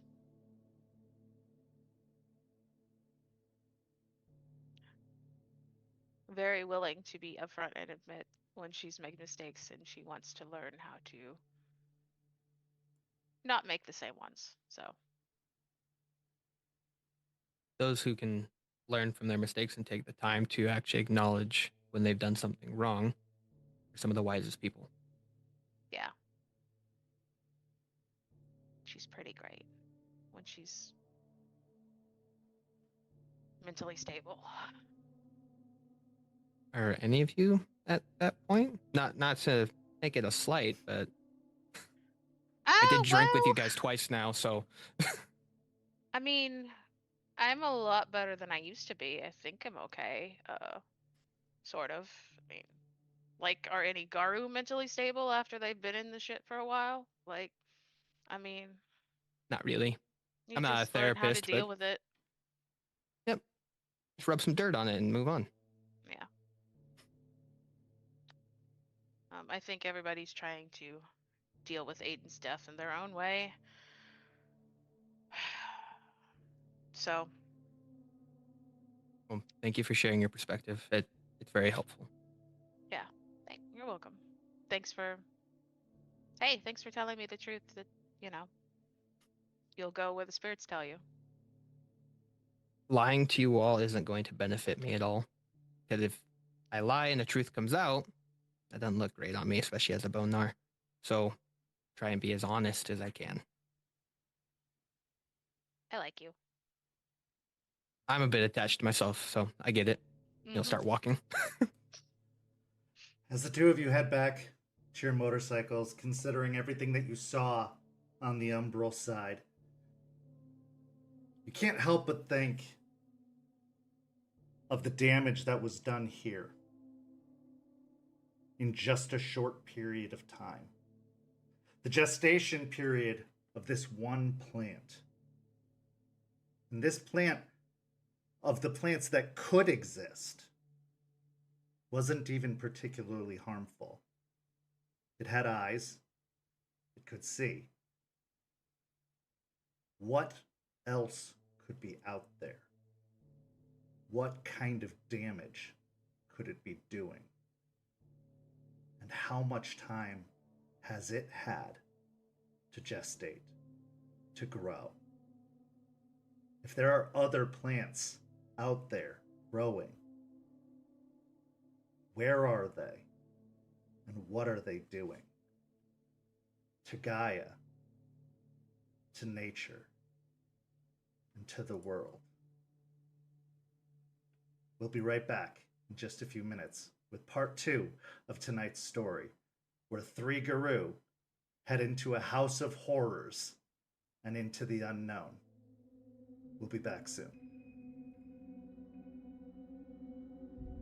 St. Petersburg by Night is brought to you through collaborations with our partnered vendors: Wolfpack Dice, Ember Fox Dice, Dragon Ink Dice, Farrah the Bard, Champs Tramps, Pantry Artista, Chromatic Creations. Links to our partnered vendors, as well as our Twitch and YouTube channels, can be found on our website, stpbynight.com. The official theme song for St. Petersburg by Night is Vampire by Faith and Failure. You can find them at faithandfailure.com. You can follow St. Pete by Night on all socials with the hashtag St. Pete by Night. If you wish to support our program, you can do so at ko-fi.com/stpbynight to help keep the stories rolling. Welcome back. In the first half, Aspen got to have a very important conversation and a check-in with Matthias, especially about the reinforcements that came to back up the Tampa Sept and what the fuck was going on with that particular pack. Then Jace and Jester got to go check out the site of this mysterious plant that was growing in the park and to see the effects it was having on Gaia and the spiritual side of things, to see that it truly was not just a threat to Earth, but a threat to Gaia itself and the spirits beyond. Now here, in the second half, the hive that the pack has been investigating, the hive where leeches have been congregating and being quite violent to the humans in the neighborhood around, is about to have 3 Garou visitors in the form of Jester, Lucas, and Charles. Because while they've been scouting out the territory, while they've been scouting out this particular location, they found that it is a rising threat unlike any other. From the mass grave of bodies that they have suspected exists within the backyard to this horrendous smell emanating from the building itself. It has been decided that this threat cannot continue to exist. It must be eliminated, and it must be eliminated immediately. Upon initial reports, it was suspected that there were upwards of 9 leeches within the building. But there could be more, there could be less. It's uncertain at this time how many to expect. So, Jester, Lucas, what are you doing in preparation for tonight's incursion? Jester, we'll start with you. So I think I'm going to definitely have my clave with me for the incursion, along with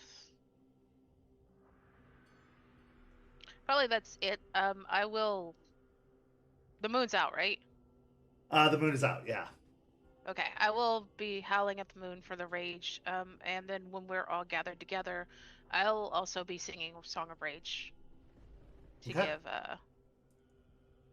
Lucas and Charles an extra rage. So I will say you're going in already at 2 rage. So if you howl at the moon, that'll put you at 3. If everybody howls at the moon, that'll put them at 3. And then if you do Song of Rage, that'll put everyone at 4. Now, if that's the plan, and that's fine, that's what you're going in at, which is totally fine. I just want to make sure that that's what everybody wants. You're going in full bore. Yeah, we're not going to talk, I don't think. I think we're just going to wreck shit, so... Okay, just making sure. Now, Charles's plan that he proposes to both of you is to go in probably about 30 minutes before sunrise. Okay. Just before dawn, so that if any of them decide to get uppity and try to escape or flee, they're fleeing potentially into the sun. Okay. Or at least they won't have much time before sunrise to go anywhere.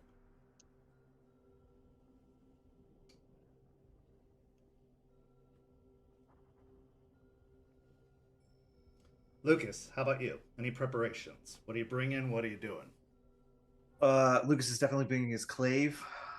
He's got a small duffel bag that he has taken several pieces of wood and sharpened, and he hands 2 or 3 out to both Charles and Jester, just in case.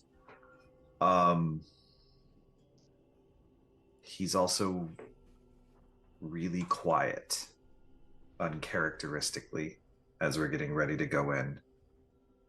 He's maybe a little broody, maybe a little off kilter, more angry than usual. Okay. So as you arrive outside of the house, Charles parks the luxury sedan almost immediately on the street just out front of the house. He walks around to the trunk of the car, popping the trunk, and as he reaches into the back, he pulls out a belt that he clips around his waist with a holster that he holsters a magnum in, and another long kind of like holster for a sawed-off shotgun that he slides in the other side. He then pulls out some really, really dark, thick sunglasses that he puts over his eyes. He looks to both of you before shutting the trunk. Are you ready?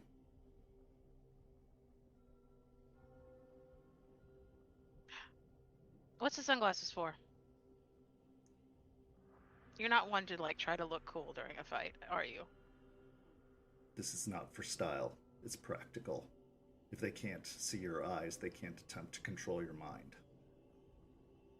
Oh. Nice.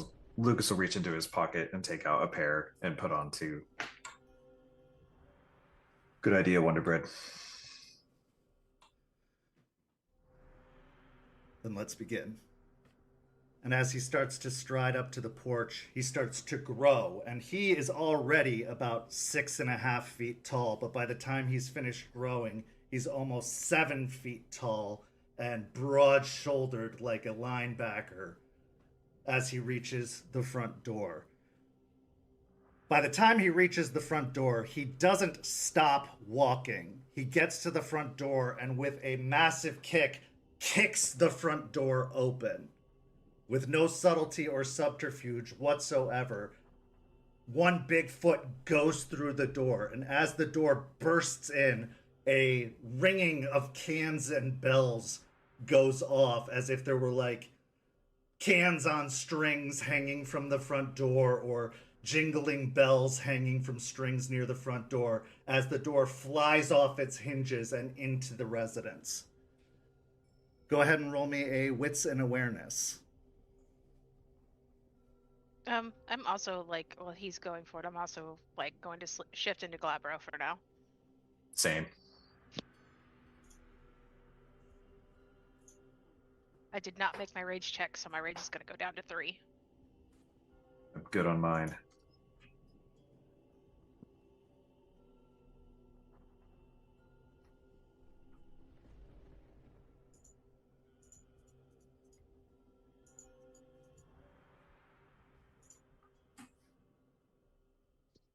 Two successes. Oh, nope, 2 successes.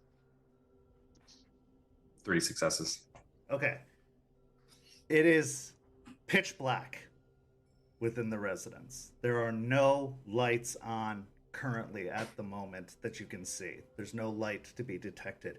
But what immediately assaults your senses is that smell of sewage. It is enough to make you want to gag as it hits you. Like the smell you smelled, Lucas, from the outside is redoubled with the door open. So I need you both to make stamina and composure checks as it hits your senses.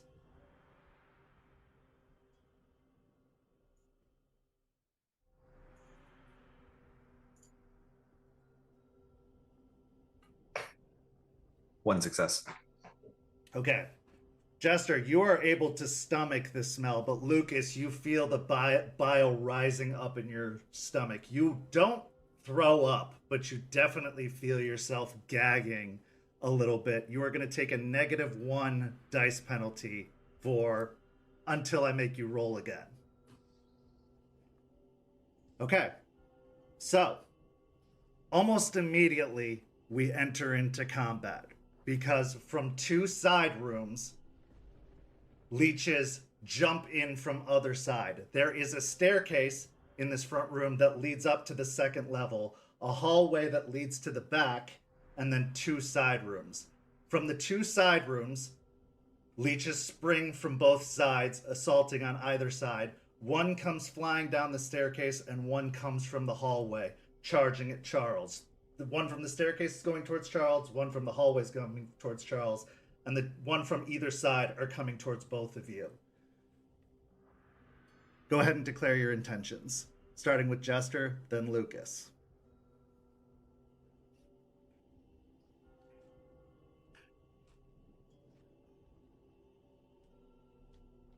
Yeah, I'll just since I'm a Glabro, I'll unsheath my clave and I'm gonna go in for a kind of like thing.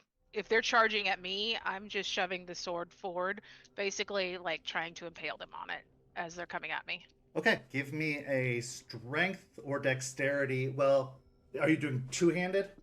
Yeah, I'm doing So give strength me a based. strength and melee to try and jam the sword forward into them. Lucas. As a minor action, I'm going to go ahead and activate Icy Chill of Despair. Okay. To shut off their willpower. Okay. And then I'll take my attack action. The one that's charging at me, I'm just going to step sideways and just a one-handed slash. Okay. Right at head level. So with the minor action, that reduces your dice pool by 2. So you're going to be doing Yes. a -3 to your dice pool to try and do the attack of dexterity and melee. Yes. Okay. And Charles is going to split his pool to attack both vampires that are charging at him.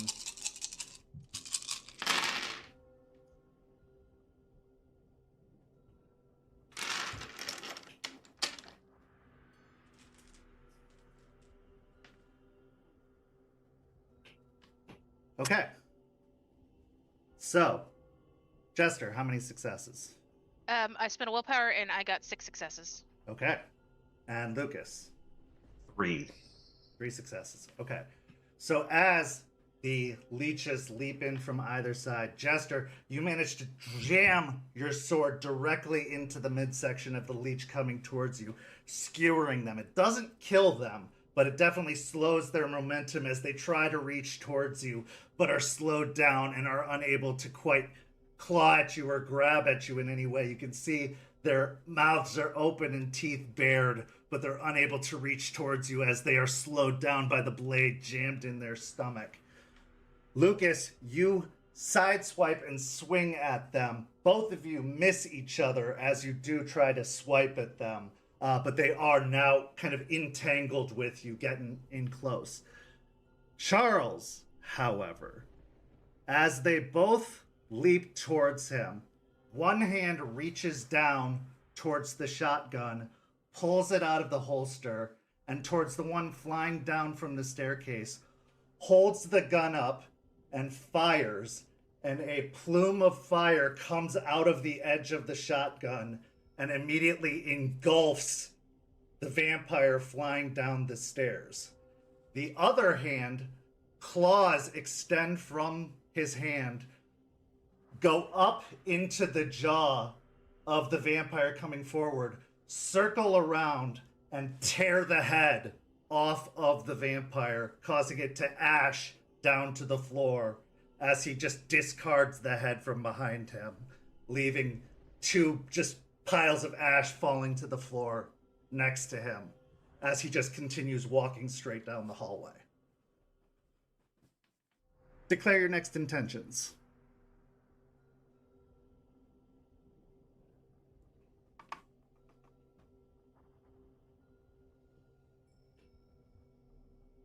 So he's impaled. Yeah, I'm going to like attempt to swing the sword and basically try to cut through him or fling him off of it, either way. Okay, so if you want, you can do a strength and melee to try and like rip the sword through the side or up and out, like pulling it straight out through his body, or you can, okay. And Lucas, having regained much of his facilities after that last attack, he's going to kind of flourish with the half spear clave and come up once again, chin level, and an upward thrust. Okay, so give me another dex and melee but you get your 2 dice back since the minor action. You got the Icy Chill of Despair going.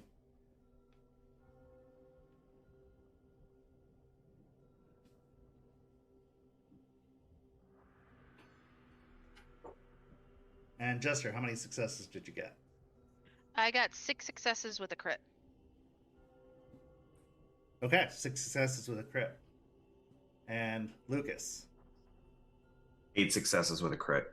8 successes with a crit. Nice.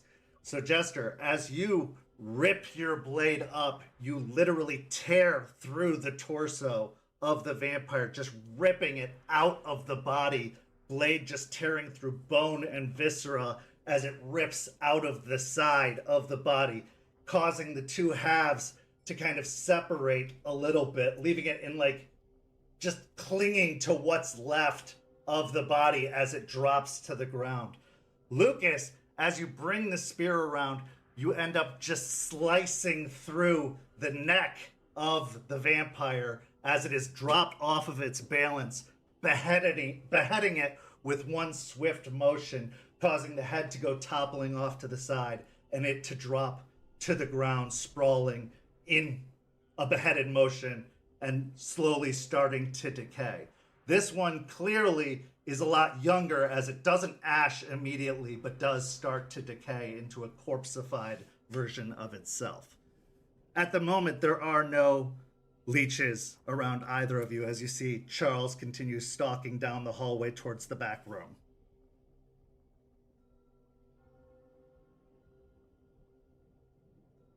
There looks to be a living room off to the left and another kind of dining room, sitting room off to the right. And then there's the staircase leading up. Is the severed head still on the ground? The one that you cut off, yes. Lucas will pick it up and just throw it up the stairs Okay. as hard as he can. Yeah, you just huck it up the stairs and you can hear it splat against the back wall and thud on the landing. Nice. Sends a message. Yeah, I know. I did that with the body in the boat one time.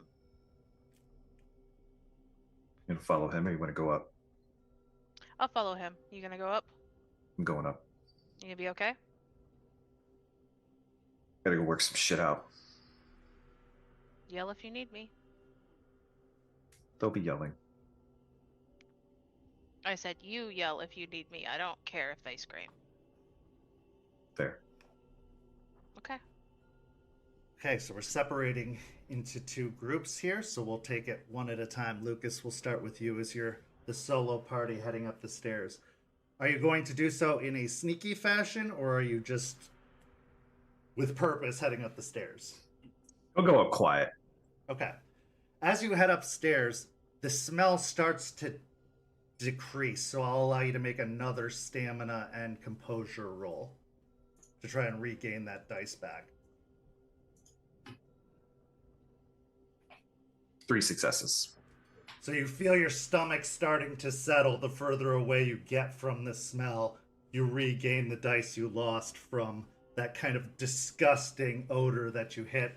That separation of the 2 stories does help things as you get up to the 2nd floor. Go ahead and roll me another wits and awareness to see if you can detect any noises from the 2nd floor.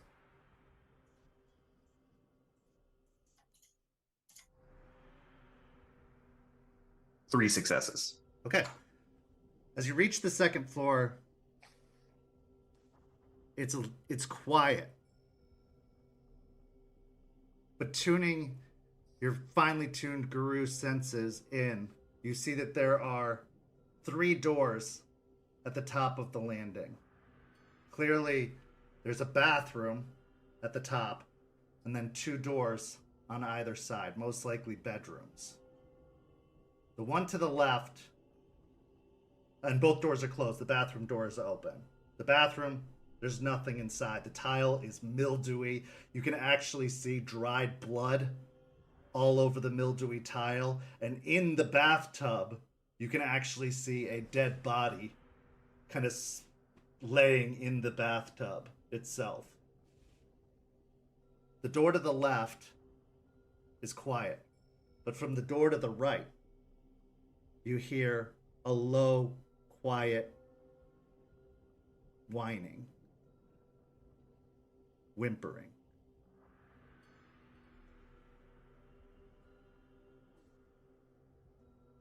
I'm gonna put my back to the wall on the right, and then kind of put my clave right at about what I would estimate as head level, and then across from the hall, the door to the left, I'm going to turn that doorknob and whip it open, and then just wait at the door next to me to see if it opens.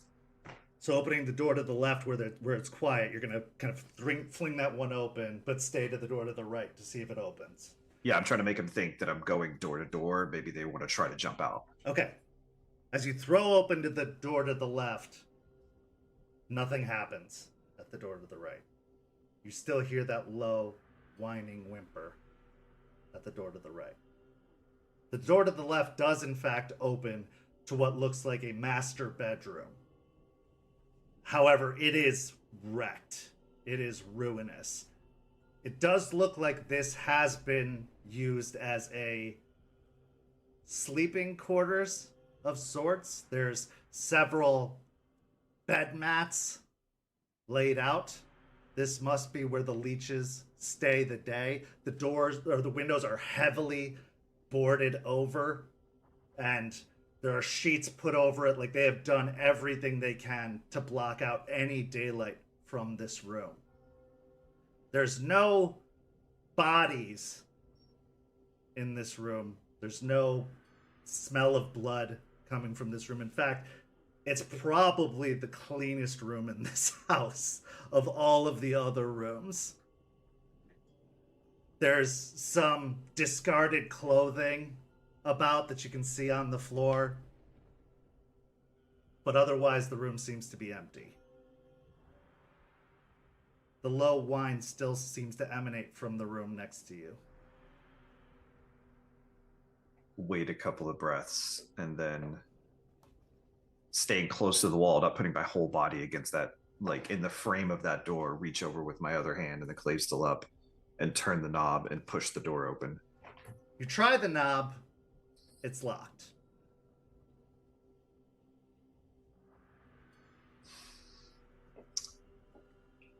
I'm going to activate Eyes of the Owl, so I'll spend the willpower for that. Okay. Because I don't want to not see what I'm about to do. And then I'll turn, kind of putting what I have to in the frame of the door, and then I'll just go in for a kick. Okay, give me a strength and athletics.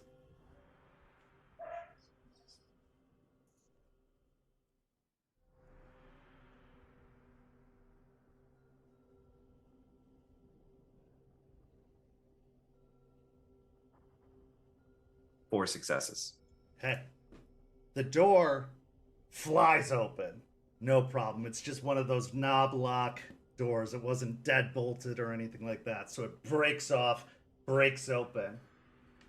Another smell hits you that is foul. It is not the same kind of sewage smell, but it's not as strong either. It doesn't require a roll. It is a smell of feces. Animal feces. Inside, you find a German shepherd seated on the ground. It looks slightly malnourished. You can see feces all about the room. You can see a little bit of blood on the floor.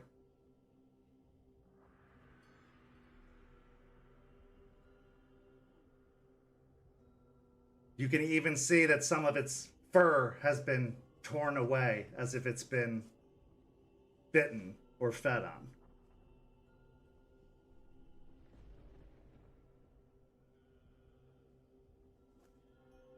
It backs away as the door kicks open and gives a low growl.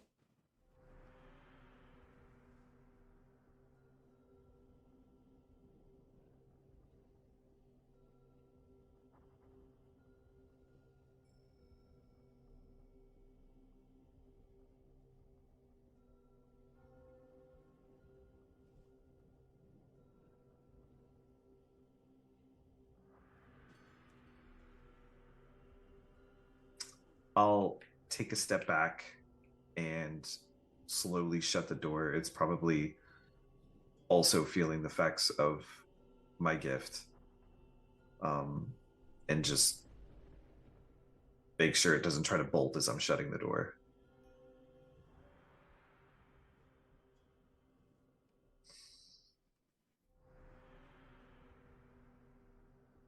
Before I shut the door, I'm going to use the pack gift, the Scent the True Form.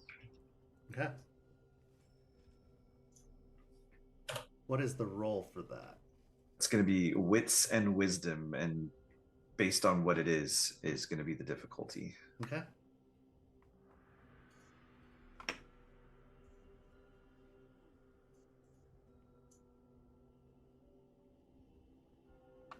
As you project your senses outward, trying to call upon the gift that Star has granted you, trying to detect whether this is what your sight perceives it to be. What did you roll? Rolled 6 successes with a crit. Looking beyond, feeling beyond the fur, the flesh, the bone.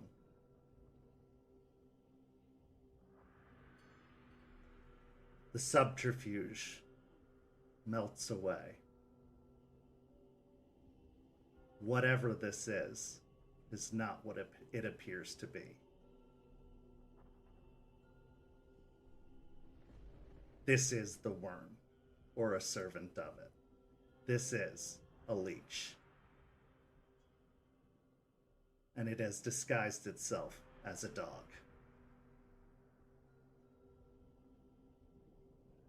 I'll finish shutting the door, but I'll keep my hands on the handle, and then I'll just listen for a moment. You hear the whining resume.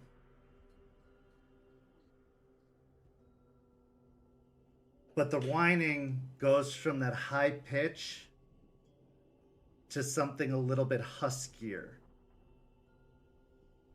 As if the vocal tone changed. And you hear it growing closer to the door. As if it had moved from its position by the wall, which it had backed up to, nearer and nearer to the door.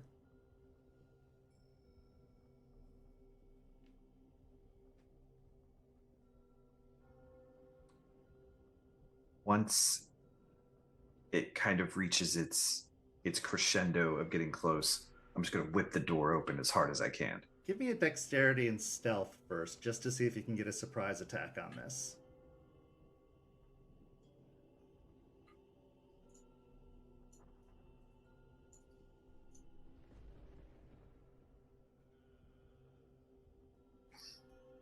That would be a brutal critical.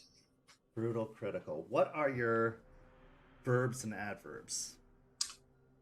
For my auspice, it is trick, misdirect, mock, and sneak. And for my tribe, it is envision, plan, scheme, and intimidate. I will give you the critical on this one. So it does allow you to pass. It will not be a failure. So how many total successes did you get? It's going to be 4 successes. Okay. So with 4 successes, you swing open the door, and lo and behold, in front of you is a fully grown person with claws extended, ready to lurch out the door, whining. However, as they see you, their glowing red eyes go wide with shock. They have very feral features, like a long, messy beard and long, wriggly hair. Their face is covered in blood, like dried blood on their face. They are covered in themselves in filth and disgust. Roll your attack. The difficulty is 1. Whatever you beat it by will be your successes. Or the damage you do.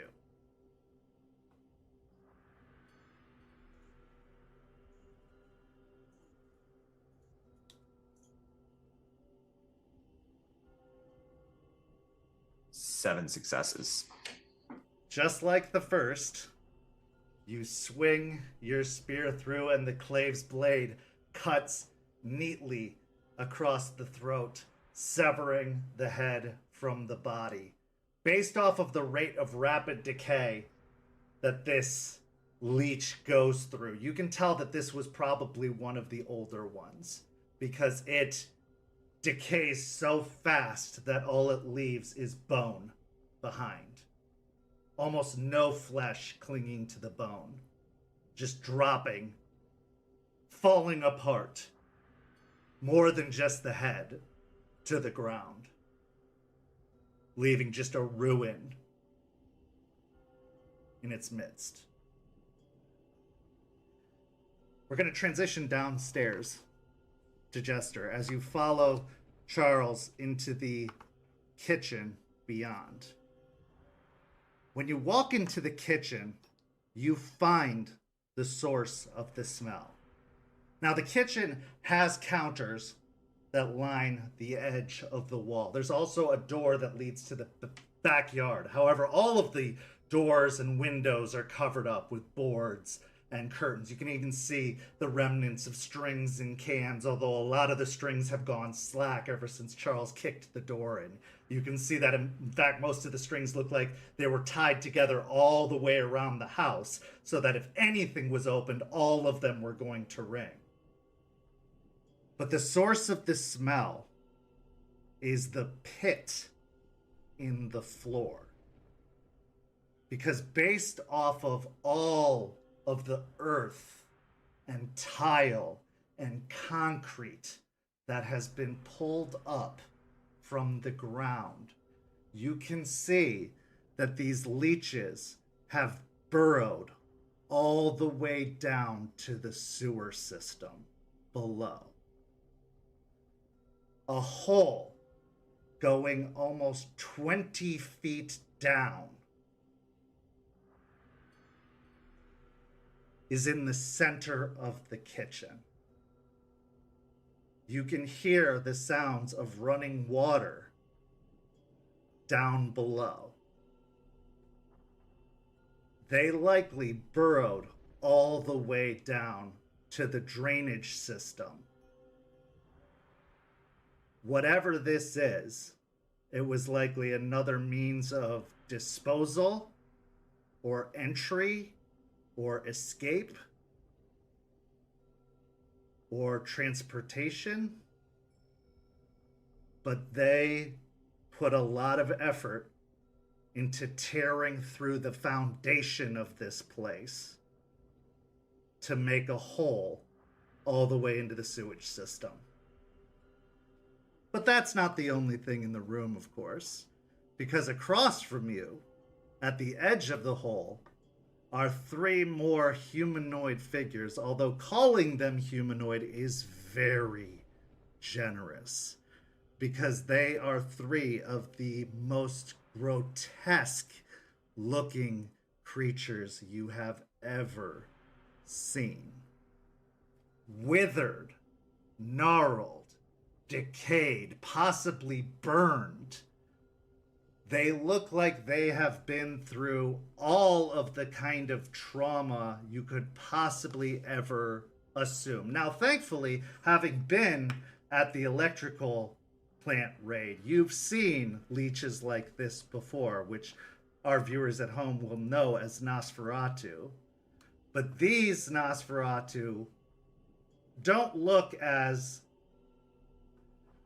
scientific as those do. These look like the street version of Nosferatu based off of their street attire and clothing. They are dressed like unhoused individuals. They look like they have been crawling through those sewers that they have tunneled down to. And one of them is even holding a young woman that they clearly have dragged up from the sewers, who is screaming at this point, trying to fight back against them. Charles, raises the shotgun and fires, severing the arm of the one that is holding the woman, causing her to go plummeting into the hole down below. Declare your intentions. That hole's pretty deep, isn't it? Yep, 20 feet deep, approximately.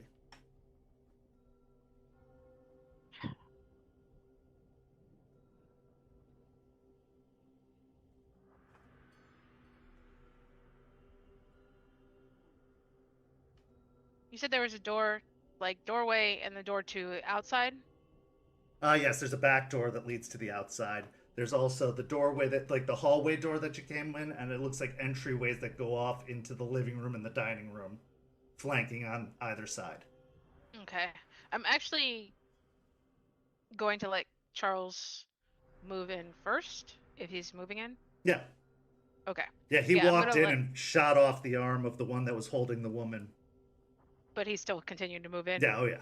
Oh, like if he's going to engage them first, yeah, I'm gonna let him move in and engage them first because he's the Arun. But I will be trying to assist and get him or hit one of like. I'll go for the armless one. Why not? Okay. Are you going to leap across the hole and try and... Because they're on the opposite side of the hole. Yeah, I'll leap across the hole. Okay. For this one, I'm going to say it's going to have to be a dexterity in melee, because you are going to be kind of doing a jumping slash. But there is enough landing space on the other side. It's not like you're going to have to tiptoe. The hole is kind of in the center of the room, but there's probably a good 5 to 10 feet on either side clearance to get across. Okay. Okay, so go ahead and roll it.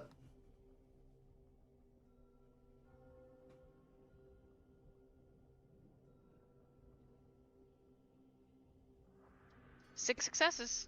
Okay. So as you jump across with your clave in both hands, you bring the clave down in a slash, just striking straight across the armless Nosferatu, bringing it down the front, causing a gash straight across their face and the front of their torso, causing them to let out a hiss of anguish and surprise, as if they weren't already hurt enough from the missing arm that they just lost that was shot off. But now they have stumbled backwards against the wall, blood spurting out the front of them as they have this slash mark down the front. They are barely still standing, but they are in very, very bad shape currently.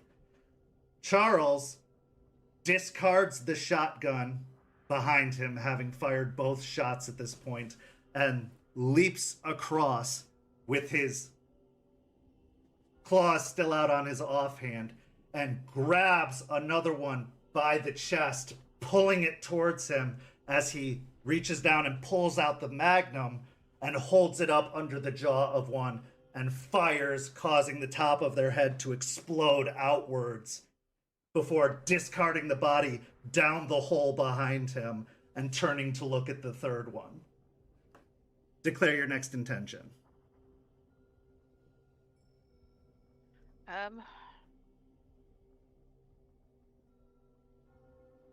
Yeah. I'm gonna finish this guy that's screaming off. I'm gonna go with since I went for a downward slash, I'll go for like a diagonal slash up. Both hands. Can get use strength again? Yeah. Okay.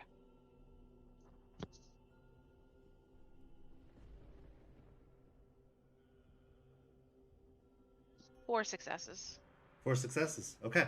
So as you swing, luckily it is in bad enough shape it doesn't really have much to defend with one arm missing, a big gash down its side, that this one does cleave nicely through it, causing it to drop. It doesn't ash, and you don't quite behead it, but it does seem to go still, no longer moving as it drops. Okay. Charles steps by you to the third one,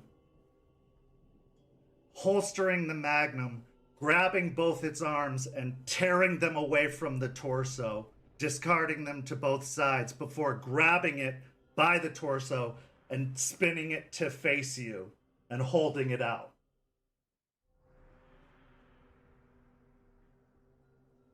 Sure, I'm gonna take its head. Okay, go ahead and roll me a strength and melee, and you can add 2 dice to your pool for the assist. To the head.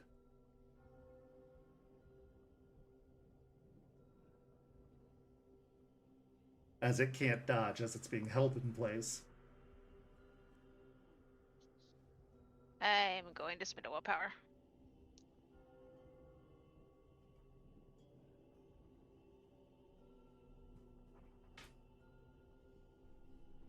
I got 5 successes.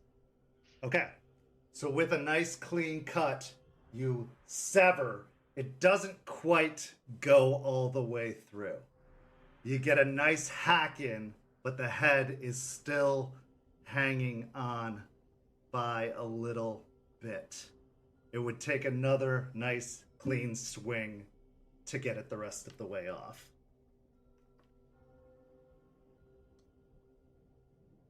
Is he still holding him? He's still holding him, and he just lets out a huff. Look, I need practice, okay? On that.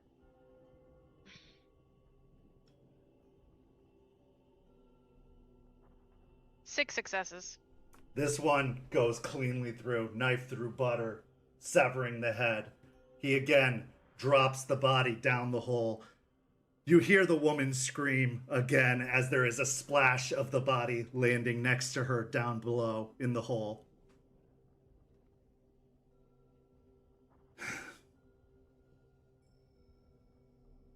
Charles looks to you. Do you want to take care of her? No.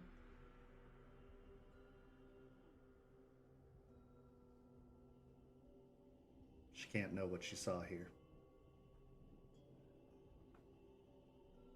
Does that mean we have to kill her?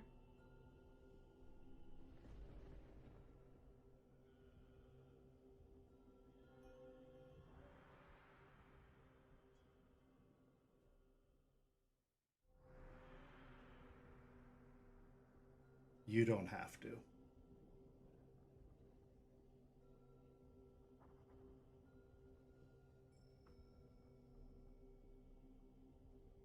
But I don't have the ability to make her forget.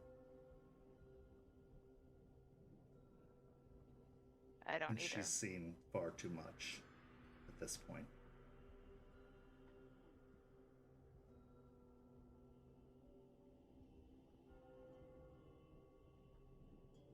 Just make it quick.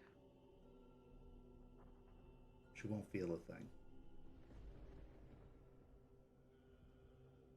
Go find Lucas. There's 2 more still missing. Okay. With that, he leaps down into the hole. What do you do? First, I'm beheading this one because I don't trust it. Okay, so with a clean swipe, there's not even an effort. You're able to just cleanly cut the head off.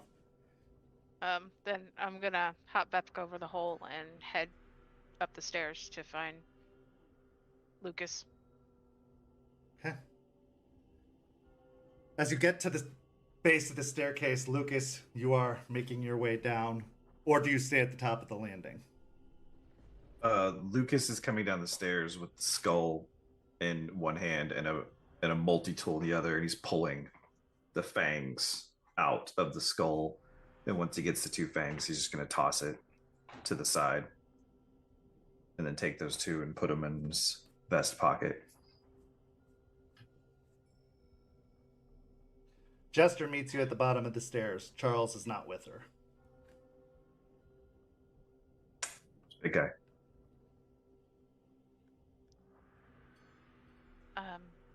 Did you get 2?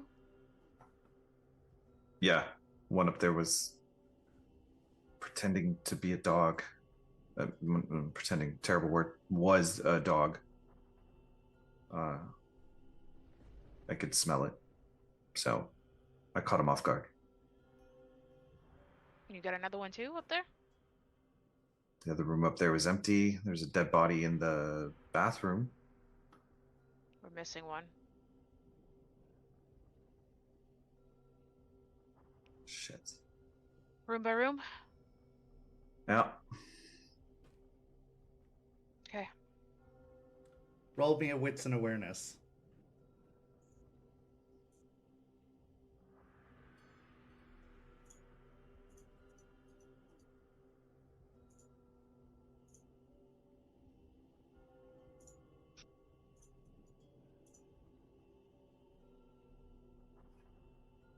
Four. 4 successes. At this point, from the kitchen, you hear, "Son of a bitch!" as Charles comes flying up and out of the hole, thrown out of the hole into the kitchen. You hear him hit the ceiling and collide on this ground next to the hole. Go time. Yep. Kitchen. Sprinting towards the kitchen. Okay. As you get to the kitchen, Charles is trying to regain his feet. It was her. Oh, so they tricked us. Who's her? They had a woman. We thought she was a victim. Down below, you hear splashing of feet running down the sewer.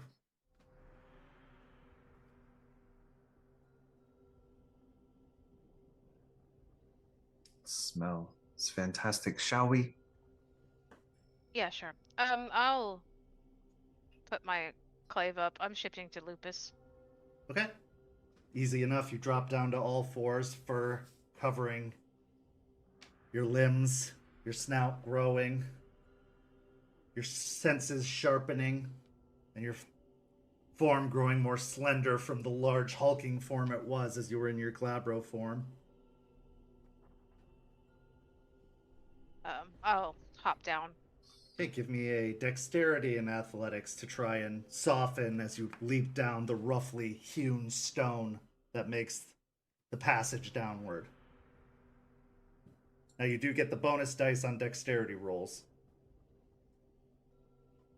I'm going to stay in Galabro and jump down. Give me the strength and athletics for yours. 5 successes. Okay. Yeah, easy enough. You're going to slenderly kind of shimmy your way down the hole towards the bottom of the sewer. 4 successes. Okay. Yeah, Superman pose or superhero pose. You leap down to the bottom, landing with a knee and a fist into the earth at the bottom of the sewer with a splash. Both of you, again, give me that stamina and composure, as that smell is worse than it was when you first entered, because now you are in the thick of it. This is the smell.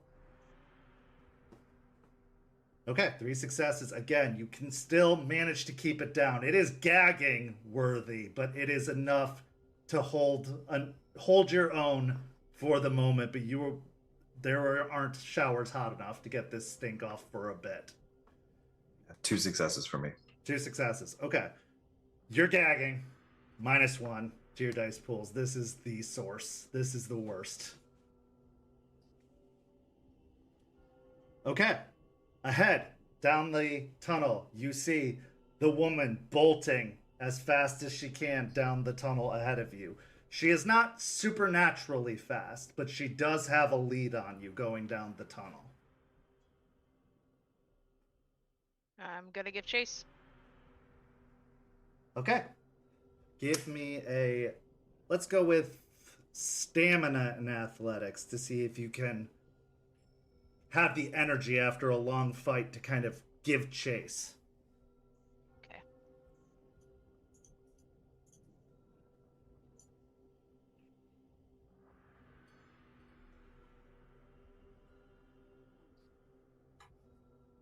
Three.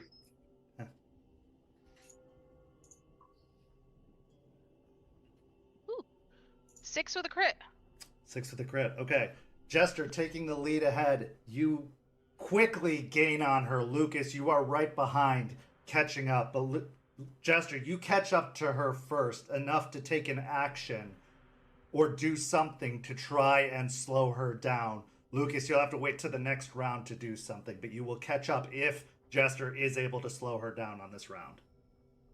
I'm gonna pounce. Okay, I'm in wolf form. I'm gonna pounce. Yeah, give me a dexterity or strength and brawl. All right.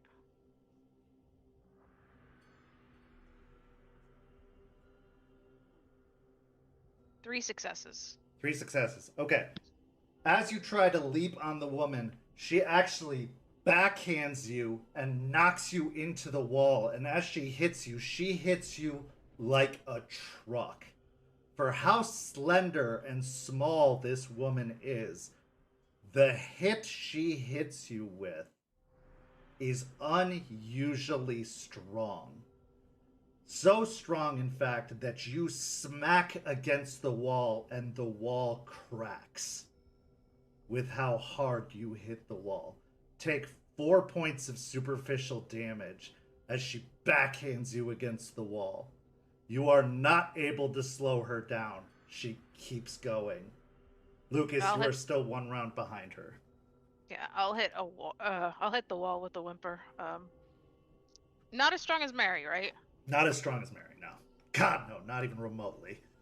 Okay. That still kind of hurt. When I see Jester get smacked against the wall, I'm just going to go Krynos. Okay, give me the 2 rage checks. Good on both of those. With the Krynos transition, I will say you can lose the -1 dice penalty because you are going to be able to slough off the smell. There is no mental effects at this point as you are just completely giving into your rage. Okay. However, the tunnel does get a lot tighter because you are big. Yes. Okay. Give me a... I'll say with your Krynos form, you are able to catch her in the next round. So go ahead and declare your intention now. With Lucas shift, he's just going to let go of the clave and let it just fade away as it's dedicated to him. And he just leaps with his claws with a roar.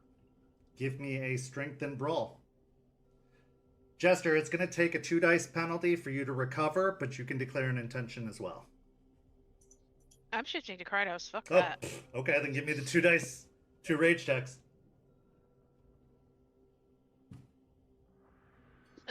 Made 1, failed 1. Okay. I'm down to 2 rage. 7 with a crit. 7 with a crit. Okay. And what would you like to do? Like you said, you're at a 2 dice penalty because you do not have rapid shift. So what would you like to do, Jester?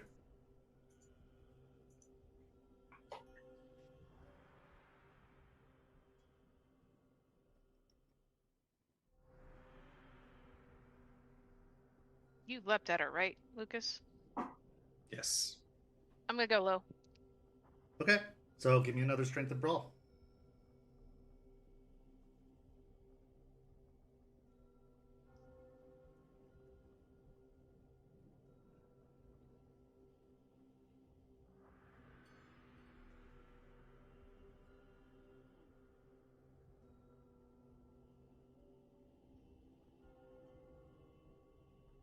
Five successes. 5 successes. Okay. With you going low and Lucas going high, there aren't enough defensive maneuvers that this kindred can take to defend against you both. So she is able to avoid Jester's low maneuver, but not enough to block Lucas's high maneuver as claws get in and rake across the top forearms of her as she tries to block and get out of the way, raking across, causing some of the flesh to rip and blood to spew out of her arms. She is still standing, however, but she was not able to do damage to either of you. Next round, declare your intentions.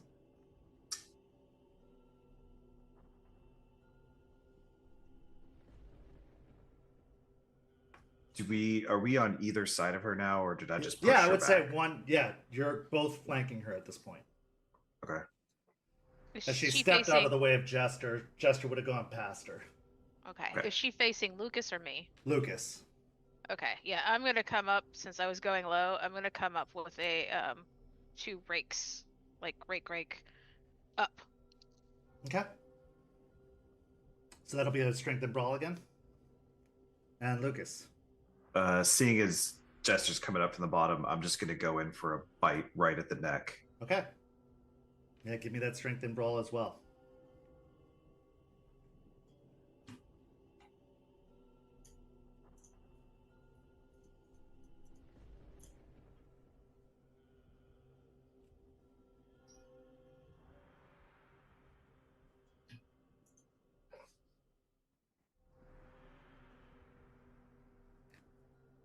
I got 7. Okay, 7 success. Lucas. 7 with a crit. Okay. Needless to say, Jester, as you rake up the back, it gives Lucas a perfect opportunity to bite down on the neck. Lucas, you sink your teeth in, getting a really good hold of the neck. Enough to get a good just jaw lock on the neck.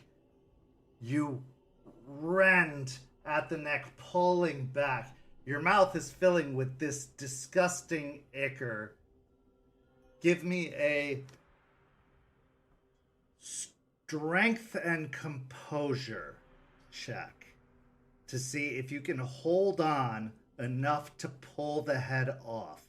But this is disgusting tasting blood that is filling your mouth. But if you are able to hold on, I will let you behead her.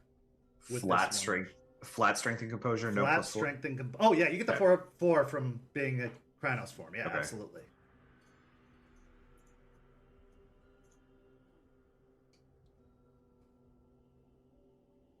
I'm gonna spend a willpower on that.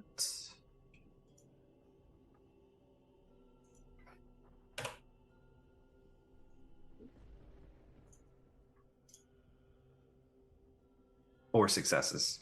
4 successes. It is gross, but your resolve and intention to end this is stronger. You might spit this up. You might even vomit this up when all is said and done. But you are going to finish this now. So with Jester digging those claws in and raking the back of this horrendous woman who played upon your sensitivities, who played upon your heart, your innocence, you hold on to her with your claws buried in, Jester, and pull, assisting Lucas as his jaws rip the head from the body of this horrendous leech, tearing the head off, causing that blood to turn to ash, decaying away, leaving nothing behind but ruin, leaving nothing behind but decay.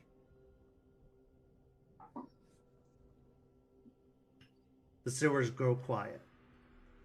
Nothing but the sounds of running water, nothing but the smell of waste.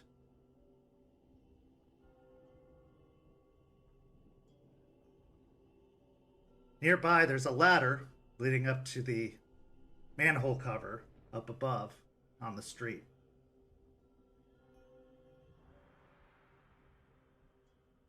I'm gonna at least heal for a little bit, or try to heal. Okay. Made my thing. While she's recovering, Lucas will shift down to Hamid form and just kind of stand there staring at the skull, and then just reach down and take out the pliers and start doing the same thing without even looking at Jester. I'm only gonna do it once. I'm not gonna stay in Krynos and heal. I'll just shift back to Hamid.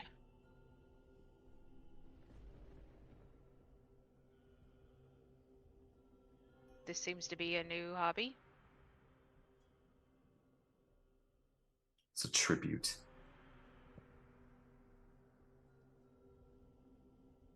to him.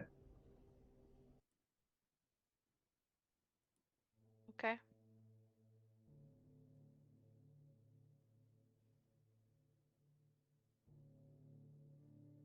We're all dealing with it in our different ways. All right, just I know. yeah.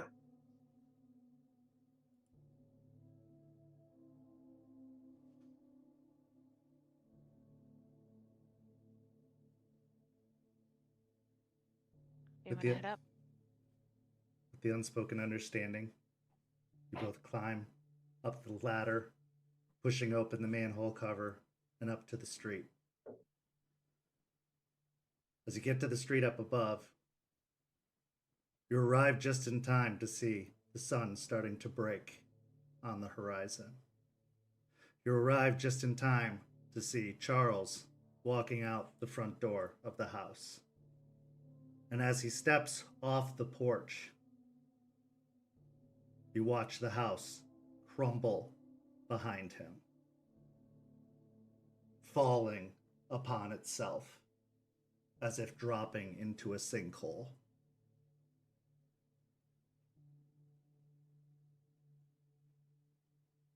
He approaches you, the front of his suit completely covered in blood.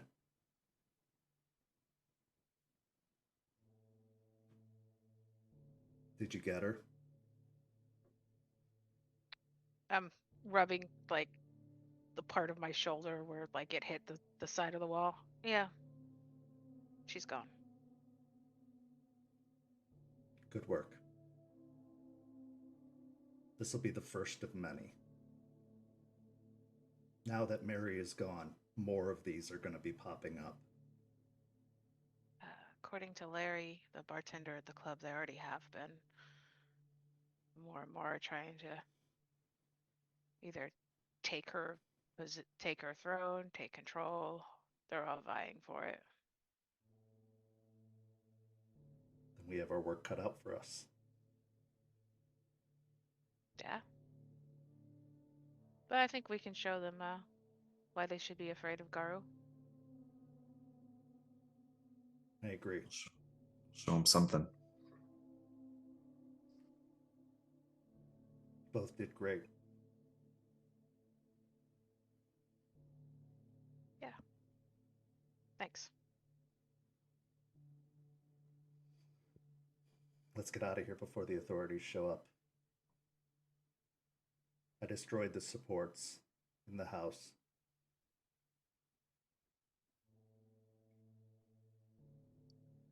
Did you go to architecture school, White Bread? This isn't the first crime scene I've had to cover up. It's hard to explain. The hole in the floor made it look like a sinkhole. I'll keep you on speed dial if I need that. When I first got here, I said I'd fix problems. This is one of them.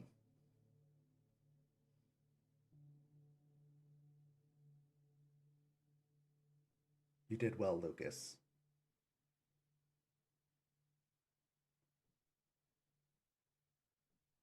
Yeah, we're not done yet, so let's go get cleaned up.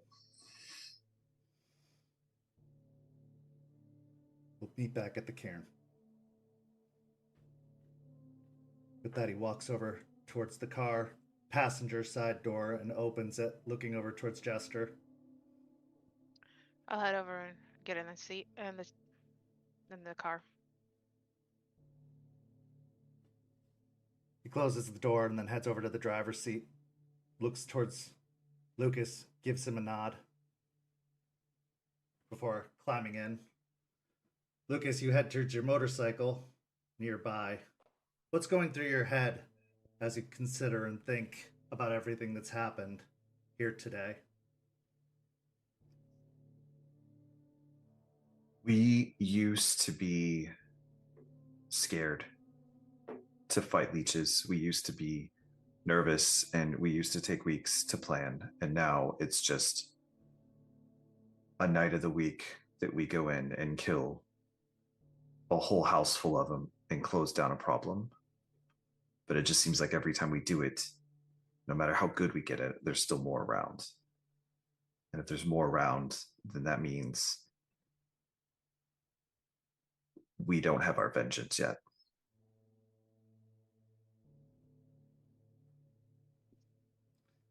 Just another night. Perhaps that's a very telling sign of the state of this war and just how far behind the Garou have fallen in this war. We transition now to our final scene of the story. Jester, you're riding in the car with Charles as you're driving home. The smell of blood is still very strong in the car. Charles seems to be primarily focused on the road ahead. But he looks over towards you after a few minutes.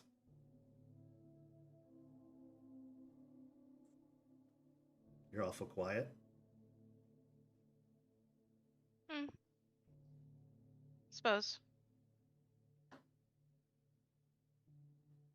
You did really well. I mean, you were the badass there.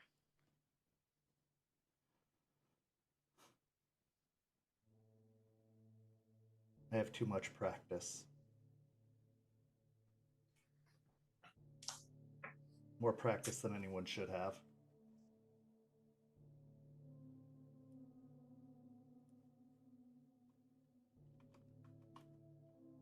Very controlled.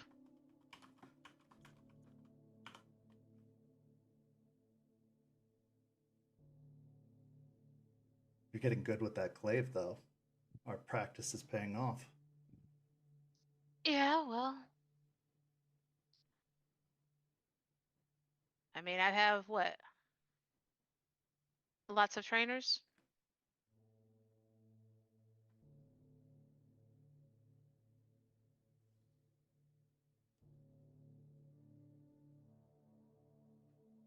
I suppose so. We should celebrate. Oh, and how's that? Yeah. I'm thinking a day trip to Orlando. Maybe buy some tickets, get some mouse ears, Mouse visit ears. Epcot centers. Really? We'll probably like it. Yeah.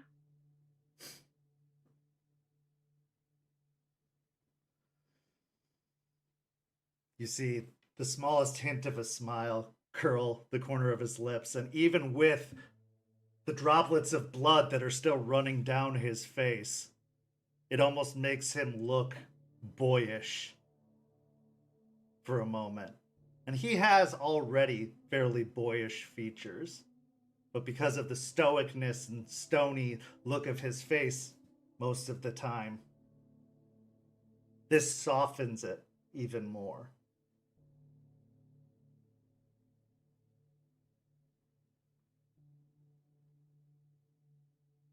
All right. I'd like that.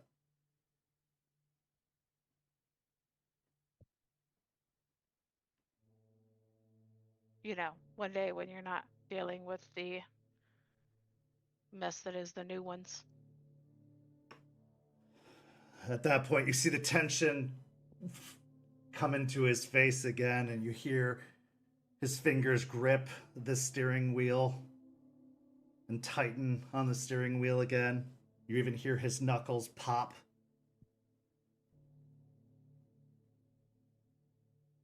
That is a matter to be handled very, very soon. Three in one day. From one person. I thought you all were bad.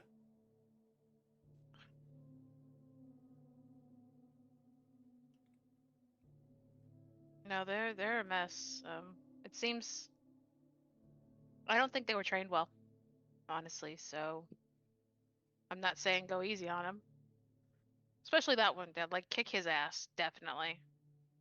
But We don't know what they've been through, so also might be a good time to practice your empathy on sometimes.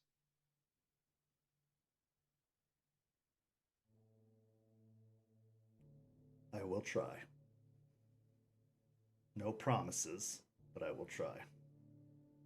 Okay. So back to Orlando because I'd rather have you smiling than looking like that. Yeah, I think you'll look good in mouse ears, and you'll like Epcot. I think it's more educational.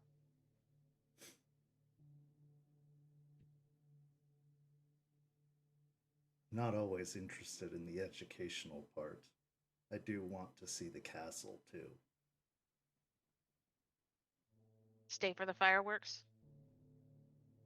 He nods his head. Okay.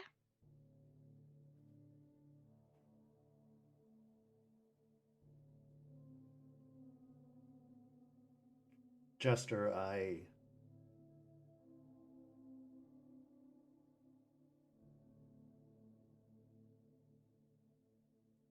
you did really good tonight. You keep saying that. I was very impressed. I wasn't worried about you at all. Okay. As the Arun, it's usually my job to worry. And the fact that I didn't have to about you or Lucas meant something.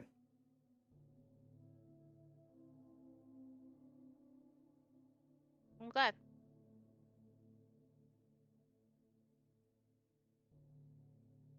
Doesn't mean that we stop training, because you can always get better, but you did very good.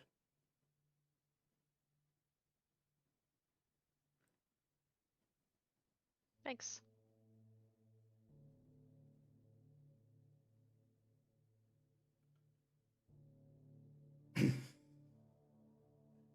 He settles back and stares ahead on the road. What's going through Jester's mind as she thinks about everything that's transpired this evening, looking at the sun on the horizon, making the drive back to the apartment? Jester is a little worried about Lucas, but as he said, he's dealing in his own way, so she's hoping he'll be able to work out, but she's still gonna make sure she's there if he needs her. But mostly she's going over the fight again and thinking about like how Charles fought. And like one thought will pop in, which was that's hot. Immediately followed by shit. And with that, we bring to an end our story for this evening. But of course, we couldn't bring this story to a close without one final scene. We aren't going to travel that far from the house we just left. The house that sunk into a sinkhole. Because if anyone did their math as they were counting off the kindred, they counted 8, not 9.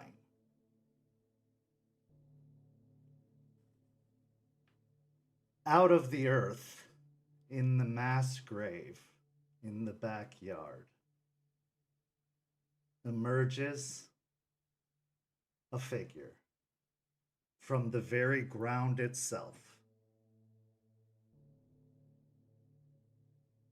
However, this particular figure that emerges from the ground looks worse for wear than any of the others. They double over to a knee, their eyes bulging. They have shocks of brown and gray hair, long and unkempt. Their clothes, a ratty band t-shirt, ripped jeans, sneakers. They have a cuffed bracelet on one wrist. They have a mess of a goatee. They probably look like they're in their mid-30s. But what is most bothersome about them is the cough. Because kindred don't cough. They don't even breathe. But this one coughs. And as it does so, spores come out of its mouth. And in its belly, amidst the blood, vines grow. And this is where our story comes to a close. Thank you so much to all of our amazing players. Thank you to everybody watching at home. If you're enjoying this story, go follow St. Pete by Night on all of the social media you see down below and in the description. And if you're interested in what we do here, come join our amazing community. You can be a part of the St. Pete by Night community by following that Discord link. We have all sorts of fun activities that take place. We have watch parties. We have, one-shots. We have all kinds of cool activities that you can be a part of. So come join our community and check us out. You might like what you see, so come be a part of us. We've got lots of really cool programming on the way. This Friday over on YouTube, we have the second episode of Hell Hounds, our other Werewolf the Apocalypse story, which takes place in the Rage Across Tampa canon. It's that group of assholes that is the reinforcements from Michigan that have come to seek or cause havoc for this particular sept. So go check them out. And then in a week and a half, we have Laura Tutu joining us on After Dark. So you could come see our interview with Laura Tutu on After Dark. It is going to be a blast. So come back. Just stick around. Our St. Pete by Night channel. We'd love to have you. Thank you for tuning in. We really, really appreciate you being here. For these amazing players, I'm Kent. Have a lovely evening. We'll see you soon.